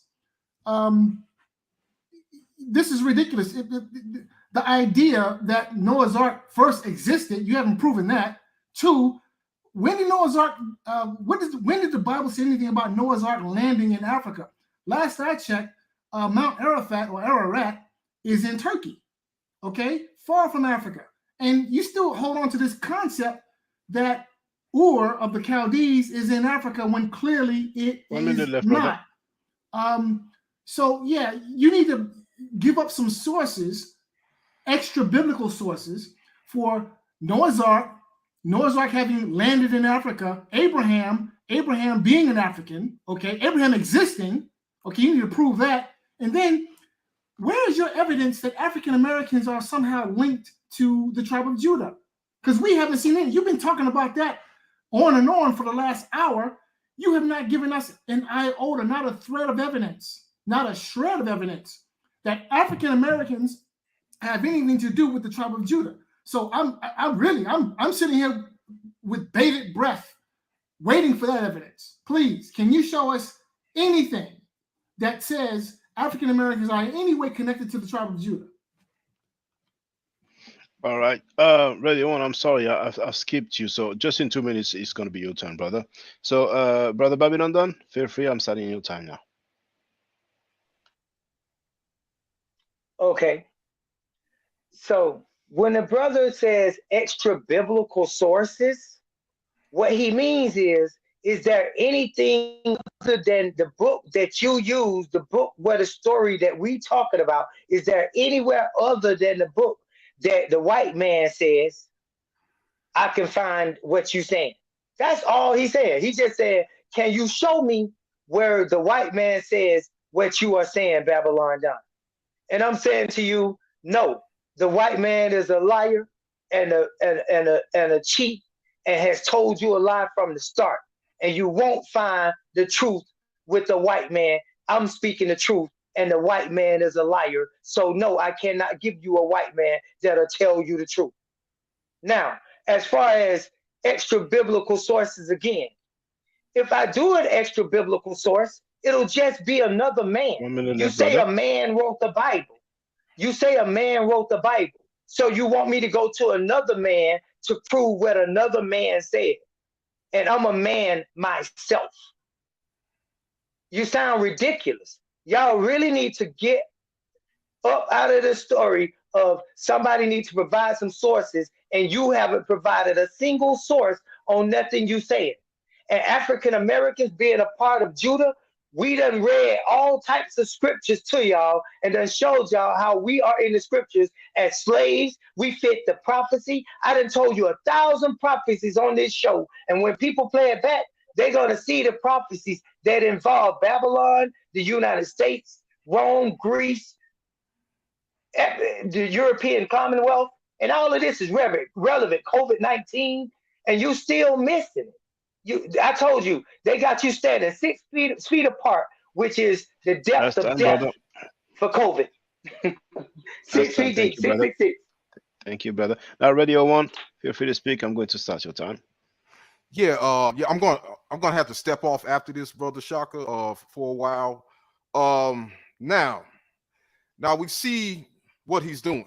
Okay, he sit up here and say that he is African, but then he turn around and say, "Oh, ain't no such thing as Africa. Ain't no such thing as West Africa." So we see that he's clearly contradicting himself. Okay, and that's why he denies the sources. Okay, he say, "Oh, well, the Bible ain't real. This ain't real." Why does he do that? I mean, why does he do that? Because he says it because it gives him the green light to just lie and make up things. This is what he's doing. He's lying. So that's why he says, "Oh, this ain't real. That ain't real." So he can get the green light to lie. Okay. Now, you said that it's about what we need to show what the PhD says. No, to me, it's not about the PhDs. It's about what the sources say. 1 Okay, minute left, the brother. sources is the authority, not the PhDs. Okay, and based on the sources, okay, the word Israel does not belong to you. Africa, Israel belongs to the Bible, which you don't believe in. So you're just making up everything you say. Africa belongs to ancient historians, not to you. Okay, so when you go by the sources, then you will have a solid foundation and you can speak truth. Okay, but your belief that you are a Hebrew Israelite has no historical truth in it. Okay, your belief that you are a Hebrew Israelite is just based on your fantasy and your imagination, and you just made it up. And if you made it up, it's a lie. Okay, and that's all I gotta say. Okay, and yeah, I'm gonna wait for his response, and then I'm gonna take off, brother Shaka. Thank you. You ended just before the time. Um, I I'm gonna go clockwise because I'm a bit confused. But there was no question, so we can move straight. Let's say to Chuck Morgan. So Chuck Morgan, feel free if you want to say something. Peace, Shaka. I'll be back. Yes. Peace, brother. Radio one. One clearly asked the question, but let's move forward. Okay. Well, okay. Radio one. Did you ask a question? Otherwise, I missed it. I'm sorry. Did you ask a question for Babylon Done? Not as not I can remember. Well, I don't remember either. It's okay. Let's continue. Yeah, Let's continue. yeah, So, yeah. Chuck Morgan, did you want to add on? Not really. Not really? I mean, he just answered it. It's just a question that I have been asking various individuals that may Okay. I'm hold starting on your to time. a particular I'm starting your time. may hold on Go to a ahead. particular system. I was curious about that because that's something that I kind of get into as far as textual sources and things. So I was just wondering, had he come across anything that mentions as far as a text is concerned from the areas of Or and Sumer? I mean, I haven't come across any, so I was just wondering had he had heard of anything, read it, or know of any. That was all. Thank you, brother Babylon Done. It's on you.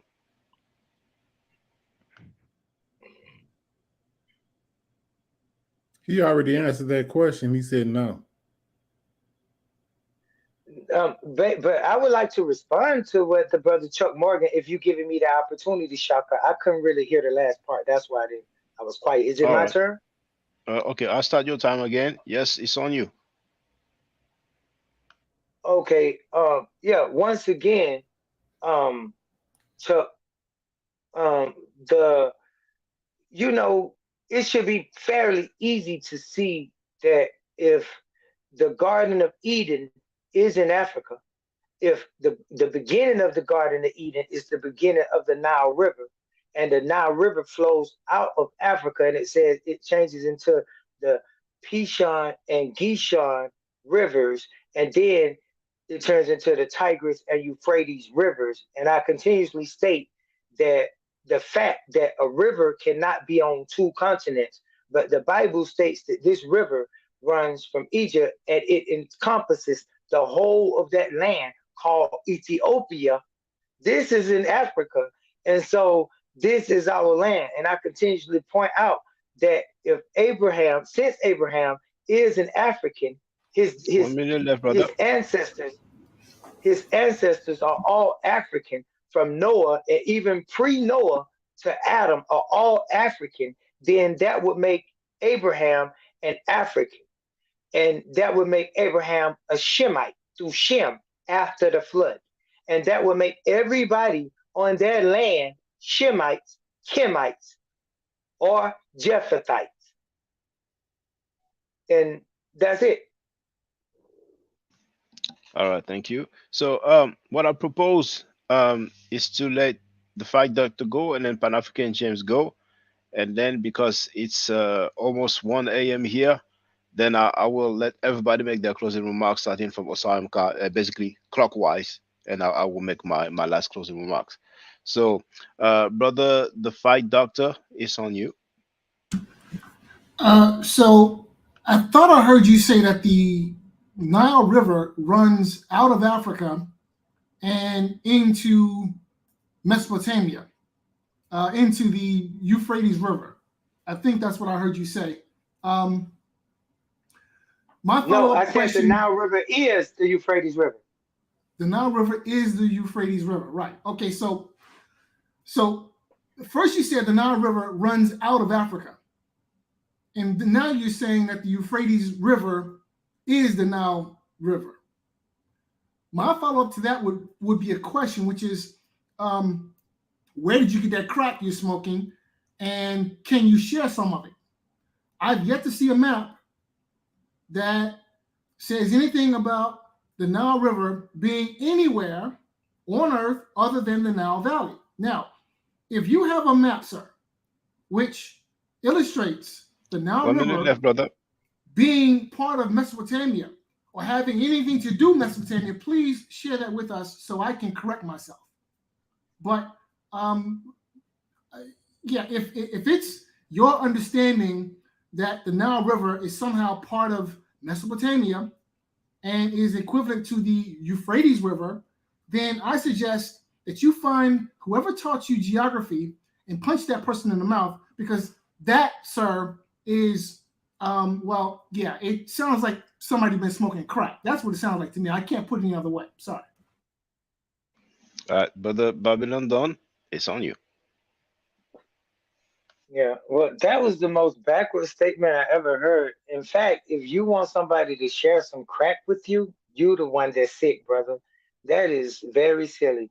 But to make a long story short, I'll entertain your question anyway, just because you here. Now, um, we can Shaka. Now, before we end this show, I want you to pull back up in Genesis what we pulled up yesterday, where it says the gold of this land is good, and all about the Gishon and Pishon River, please. Genesis, okay, and then I'm gonna pull up Genesis right here, which is Genesis 10, and I'm gonna read this little part right here, right quick. Just let me get to it. And then it say, now these are the generations of the sons of Noah. The show finna end, so let's give it a little time. Shem, Ham, and Japheth. And unto them were the sons born after the flood. The sons of Japheth, Gomer, Magog, and Madai, and Javin, and Tubal, and Meshech, and Tiras. 1 minute And the left, sons brother. of Gomer, Ashkenaz, and Riphath, and Tergamah. And the sons of Javan, Elisha, Tarshish, and Kittim, and Dodanim. By these were the isles of the Gentiles divided in their lands, everyone after his tongue, their families, and their nations. And the sons of Ham, Cush, Mitzrayim, Phut, and Canaan. And the sons of Cush, Sheba, Havilah, and Sabta, and Rama, and Sabekta. And the sons of Rama, Sheba, and Dedan. And the Cush begat Nimrod. He began to be a mighty one in the earth. He was a mighty hunter before the Lord, the Yahweh. Wherefore it is said, even as Nimrod, the mighty hunter before the Yahweh. And the beginning of the kingdom was Babel and Eric and Akkad. So Nimrod, a son of Cush, ruled Babel. The father of Cush ruled Babel and Eric and Akkad and Calneh in the land of Shinar. That's Sumer. Out of that land went forth Asher and builded Nineveh and Rehoboth and Calah and Rezin between Nineveh and That's Calah. time, The brother. same is the great city. And That's time, brother. Mitzrayim, okay, and Mitzrayim begat Ladim and Amin and Lehabim and Nephahim and Pathrusim and Casluim. Out of them came the Philistines. Shaka, the Philistine out of Mitzrayim. We talked about that yesterday. And Catharim and that's Canaan been 2 begat minutes. Stephen, That's been the 2 son minutes. of Heth. And that's what we're talking about. See, that's why we put a time limit and all of that, because y'all don't want to know the truth. That's time, brother. Y'all want to know That's half time, truth. brother. That's time, brother. Yeah. That's time, brother. Yeah. So thank you, But brother. I'm gonna do a Babylon Don. show, and I'm gonna have enough time for y'all to talk. I'm gonna do a show for y'all to have enough time. Oh, you mean on your Go channel? ahead. Is that what you mean? Yeah, I'm gonna start a Okay. channel where people can have enough time Oh, to okay. do what So they need to do. I was And gonna I'm gonna say, let people you know, talk. I was gonna say feel free to share the link, but now Yeah. thank you very much, brothers. I'm gonna let you all make your closing remarks. I'm going to start with Osar, and I'm not gonna put the time now, but please try to make it somehow brief. So go ahead, brother Osar. Feel free to make your closing remarks. Yes, sir. If I could share my screen real quick, just because that's Of our course, good brother. our brother Babylon Don. I always want you to be able to see what we're talking about when we talk about it. And for real quick, for my brother Chuck Morgan, as you see the screen, this is in Academia EDU. You can always go to if you're on academia.edu. Mm-hmm. This is my partner. He's the foremost in Arcadian, David Olmsted. He has a series of free books on there. We're discussing the worship of Shu and some of the ancient Hebrew astrology. David Olmsted, look him up. He talks about Abraham. He be the one to find it. So a couple things from my brother Babylon Don as we close. Never forget Isaiah 19, right? Never forget this, because it says, in that day there will be a highway That's from right. Egypt to That's right. Assyria. The Assyrians will go to Egypt and the Egyptians to Assyria. The Egyptians, the Assyrians will worship together. And that day, Israel will be third, along with Egypt and Assyria, a blessing on the earth. And he says, what? Egypt is my people. That ain't in there, but Assyria that's the is truth. this. And Israel is my inheritance, right there, right? Blessed be Egypt, my people, Assyria, my handiwork, and Israel, my inheritance. So we telling you, come on back to Kemet, brother. That's right. The other thing, because you No, know I you brought that family. scripture to the community. That's Isaiah 19:19, brother. Okay. 19 I times 19 actually equals 361. I I brought that actually scripture threw to it the out there in community Kemet. via Dr. York. Thank Well, you. I actually threw it out there a So long no, time ago at the Kemet nah, on trial debate, as nah. one of the brothers was a little upset. But the school of But brother, Alexandria. maybe you missed the show though, But hold on, brother because I'm Babylon, not if you need to don't come mind, home. I'm if you commissioned. don't mind, I'm brother a Oh, you are? commissioned Babylon, African. Okay. just Then you family. It is what it is. oh, All your right. commission, okay. But please, Yeah, please but let our brother we just let talking. We just talking, brother. If it's an yeah. argument, I can see you interrupting Shaka. But if we just having a conversation as brothers, I think you should let us talk. We ain't having the problem that Well, me and well, Fight well, Club was having. yeah. But just it's 1 a.m. I have to work tomorrow morning, so Absolutely. I'm trying to put an end to the live stream. So I hope you can Okay, understand that Right. so I do. so Osama, please Let me wrap it up, yes, right? yes. So don't forget also, if you are Christian out there, School of Alexandria, the first Christian school, which is right now a Coptic school, uh, this is in Alexandria, 2nd century AD. Clement of Alexandria, Origin, Jerome will tell you that Matthew started this school. This is your first Christian school. Remember, Origen's parents are pagan. They're Shemsu something. Remember, Clement's parents are Shemsu something. Remember your roots. Remember who you are and being a Sar. Shout out to my brother Pan African James, Fight Doctor, my brother Chuck Morgan, and of course my brother Shaka and Dougal Kemet, and of course our esteemed guest, brother Babylon Don. And that's it, man. Don't forget. Thank you, brother Osam Ka. So well, actually now it's your turn, brother Babylon Done, to make your closing remarks. Feel free. Yeah, I appreciate that, brother. But I think y'all make a lot of assumptions. Like y'all don't be done listen to the whole show or whatever. Y'all don't ask a brother who he is or what he stands on. Bro, I'm not some regular Hebrew Israelite. I said that I'm of the tribe of Judah. I'm specific. I'm not just any old commission. I said that I'm the king of Babylon.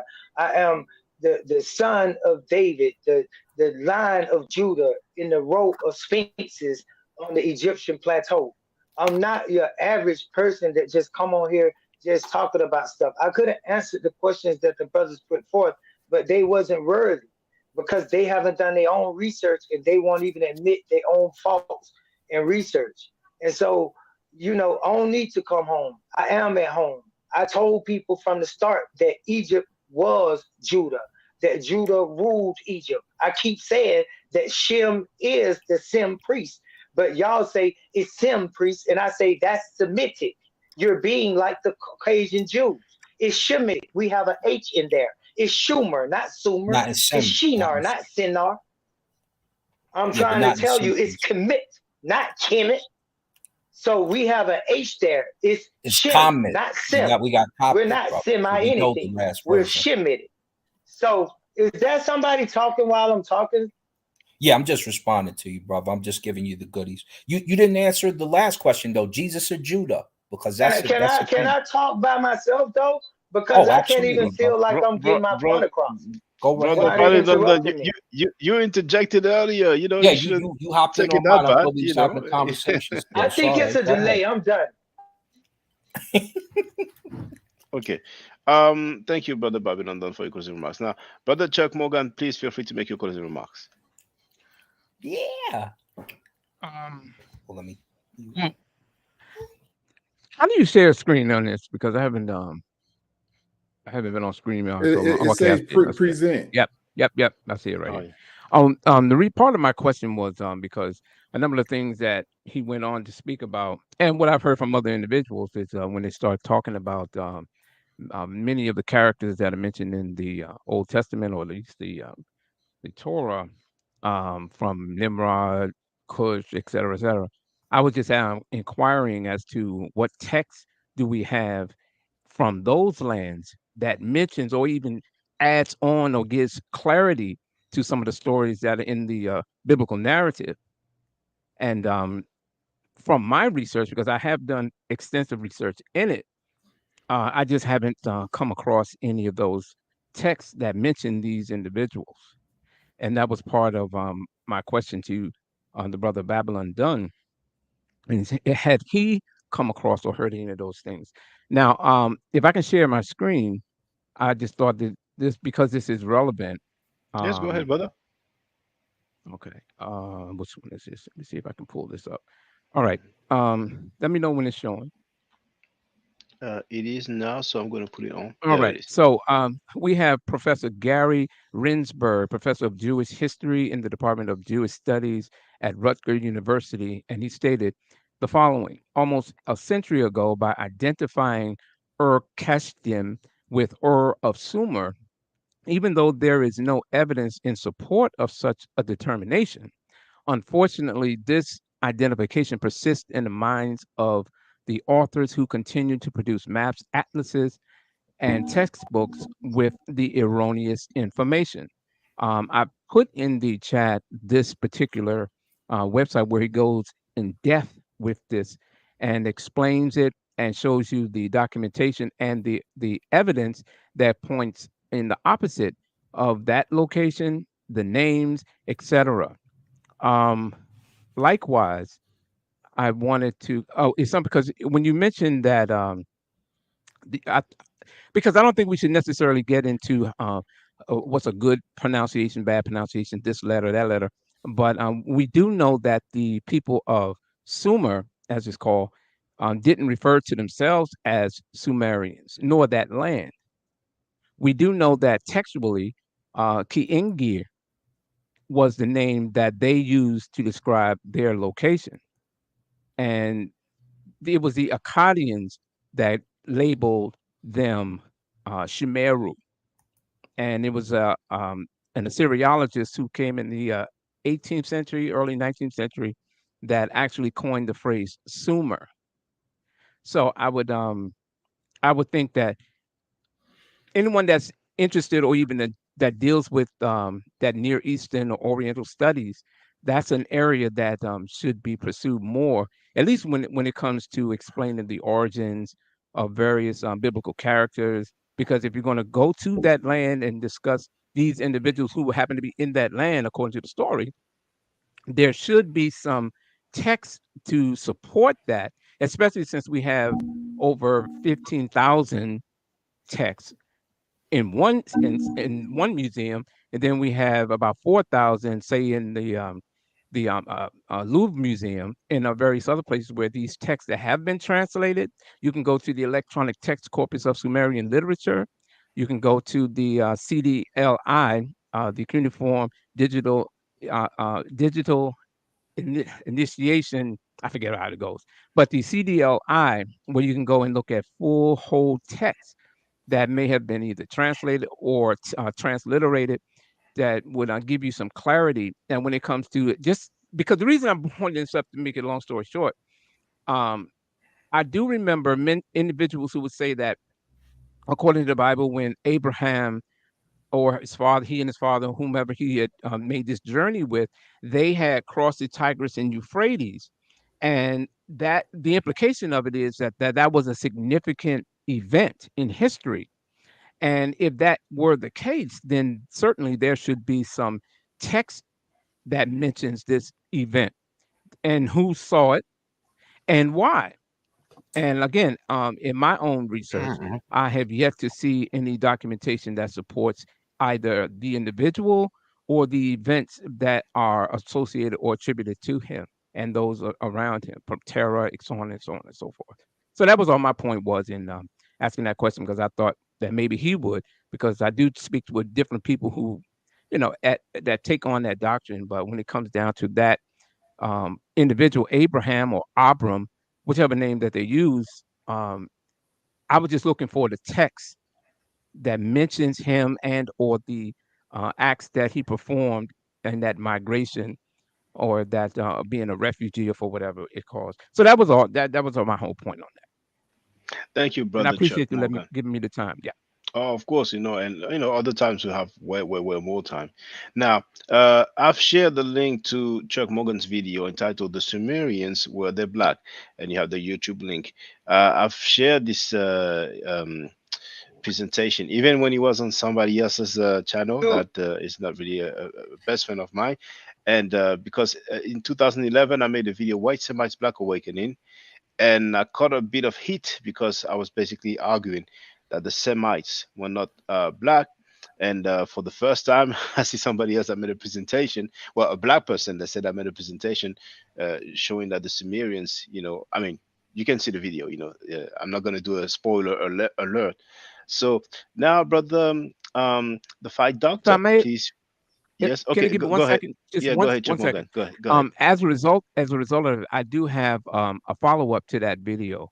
I have a PowerPoint equally as long. I just Hey haven't Chuck, released come it on, yet. And bro. Now this No, ain't no no, promotion no, no, channel. but no, Babylon yeah, done. Come on, Just let him bro. speak. Come It's on, okay. bro. Just Come don't do on. that. You don't need to do that, brother Babylon done. Let's remain cordial. Go ahead, Chuck Morgan. You're free to speak. You're free to speak. well, just that last point. I just want to say that I have and a follow-up to that, which deals more on a linguistic area of it, as opposed to just the physical evidence. So that was all. All right, thanks a lot. I'm looking forward to it. And brother, the fight doctor, please feel free to make your closing remarks. Yeah, I want to give a shout out to all the brothers who joined us on the panel and represented themselves very well, spoke very eloquently. Thank you. I definitely walk away with this enriched. The brother, and that includes you, brother Babylon Don. I walk away from this better than I was when I came into it. So thank you, brother. However, I do have a criticism. Actually, I have several. You've been pulling a Elijah Muhammad. Now, what I mean by that is Elijah Muhammad, made a name for himself, criticizing the white man, calling the white man a devil, etc. But then, on the one hand, he called the white man a devil. But then, on the other hand, he was being bankrolled by a rich white man. So, where I come from, that is called having two faces. And unfortunately, brother, you are guilty of the same type of behavior. Whereas we heard you earlier in the conversation demonize white people and say that the white man is a liar. But then in the same breath, you will turn around and quote the white man's book as if it were truth. The white man's book being the Bible. Now, if you look on the cover of your Bible, it will give the name Holy Bible, and right underneath, it will say King James Version. Last I checked, King James was a white man. Now, King James commissioned 40 scholars to translate older versions of the Bible into the King James Version. Chief among these 40 scholars was William Shakespeare, another white man. So, brother, there needs to be some consistency with your logic. Now, if you are going to accuse white people of being untruthful, then it is very hypocritical of you to do so while at the same time, in the same breath, quoting the white man's book as if it is truth. You can't have it both ways, brother. You cannot have your cake and eat it too. If the white man is untruthful, then so is his book, which you love to quote. So it has to be one or the other, brother. Okay? Your King James Version is the product of Europeans. I don't think anyone can dispute that. So therefore, if Europeans are untruthful, then their book, the Holy Bible King James Version, is also untruthful. And you need to stop quoting it. Be consistent with your own logic. This ain't what I said. This is what you said. You said the white man was a liar. If that is the case, then why, brother, and I would like an answer to this question, why are you quoting from the white man's book? All right. I don't think it's the best time to have an answer because now it's like 18 past 1 a.m. where I'm in France. So thank you for your closing remarks, brother, the fight doctor. And I was going to let Pan African James make his closing We remarks, can but save that question for another conversation. How about yes, that? exactly. I don't know exactly when I will go live. Probably over the weekend because tomorrow I have a class. I'm giving a middle nature class, but probably over the weekend. I was going to let Brother Pan-African James make his closing remarks, but he had to go. I've muted his mic because he was talking to probably some of his family members. Um, I want to thank you all, brothers. Thank you very much. Now, if some sisters want to get on the platform, they are free to do so. I want to thank Tropical Island for that donation. That Tropical Island Roads, please make yearly membership available. So I just reply that the membership is on a monthly basis, and it is Google or YouTube that handles it.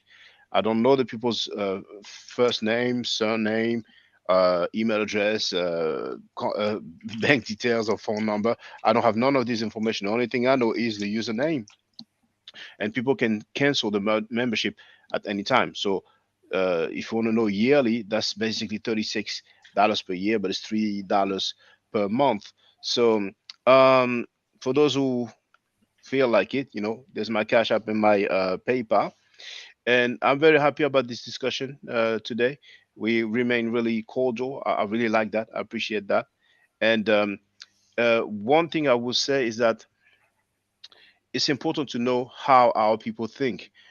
Us non-Abrahamic, we are a minority. The majority think a certain way. So it's good to know how they think.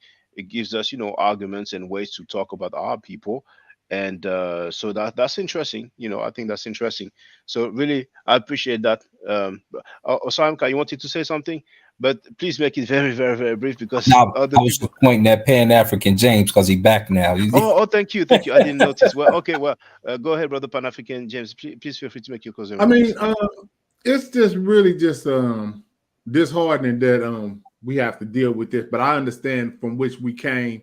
Most of us on the panel was once indoctrinated with this same particular problem that we have. So I try not to be disrespectful to those still in the that position. You know what I'm saying? But from what they gave us, Y'all ridiculous. Y'all act like somebody don't believe what y'all believe is handicap. No, it's not. Hold on. It's not about. It's not you about should belief. let him make his closing remarks. Really, just go ahead, It's brother. not about belief, brother. I mean, I'm not even dealing with a belief system at this particular time. I'm just saying, as adults and as African men, we need to come together based on something tangible. And I think that we have a lot of brilliant Africans that came before us that we always hold in high esteem as far as like being the custodians of this history. Dr. Clark, Dr. Ben, Sheikh Anta Diop, Theophilo Banga, Drusilla Dungy, Houston, those just to name a few. That is the people that have put our history together after being enslaved and indoctrinated with false history. We had some stumbles along the way with the Nation of Islam, and now we're dealing with the Hebrew stuff. But we've come to the consensus with the internet, with the capability of the internet to be able to have this conversation. And we have our brother Shaka Wade in France, and we're having an international conversation in real time. And what needs to be understood is that this is a serious matter, and we don't hate you, brother, but we have come to a consensus amongst us six that the chronology of history does not start with even Hebrew or Israelite beginnings. And with that said, I'm gonna close out, man. It's a beautiful panel, brothers, and I enjoyed it. So with that said, I'm peace and hotep to everybody. Yeah, brother, I didn't get a chance to close out. I'll be brief. Didn't you close out? I thought you closed out before you left. I just came back. Well, please, Yeah. brother Radio One, please be very brief, please. It's 1:23 a.m. and I'm working tomorrow morning, so go ahead. Yeah, I just want to say, we must, entertain and study authentic, original text that is contemporary with the time. Okay, because that is what a real historian do. Okay, when you're dealing with a certain time period, you need to show a text that is closest to that time. Don't sit up here and try to claim tell me a history took place 2,000 years ago, but your source is your source only goes back 50 years ago or 100 years ago. That is what I call pseudo. Okay, so yeah, your text, yeah, because it's too much too many people making up their own history, and that's why I say it's important. It is important to show some valid, ancient historical sources to prove your point, and that's all I want to say. Thanks a lot, brother. With you on. Well, I want to thank everybody on the panel. I want to thank Babylon Dunn because he doesn't really share the same view as us, and he accepted to answer the different questions that we had. So we have some other time to talk about our discussion this evening. I think and I hope that you will admit that we've been fair towards you. But if you don't feel that way, you are free to say it the next time we speak. But I really want to thank you. I want to thank everybody that was on the panel. I think it was a good build, So brothers and sisters, I almost said brothers and sisters, brothers. I'm going to make my closing remarks, which will be very brief. It will be the usual, Um, um, stay safe, stay healthy, and if I'm allowed to, by the nature, I will definitely holler back at you. I don't argue, I state facts. If you are not part of the solution, you are part of the problem. Do I need to do? Hotep. Now, for the record, for those who don't know, I'm giving medical nature classes, and here, that's the flyer. Okay, so those who are interested, feel free to holler at me. If you're not interested, it's cool, but I recommend that everybody who has not yet seen the video Kemet and Ma'at before Judaism, Christianity, and Islam, then watch it. It has about 300,000 views and really deserves to have a lot more. I just want to let everyone know who's listening in now and who's going to listen to this stream in the future. I just had my first Metanetia class by Brother Shaka today, and I've had other Metanetia lessons by other teachers, and I can tell you right now, the brother is the best in the game. He is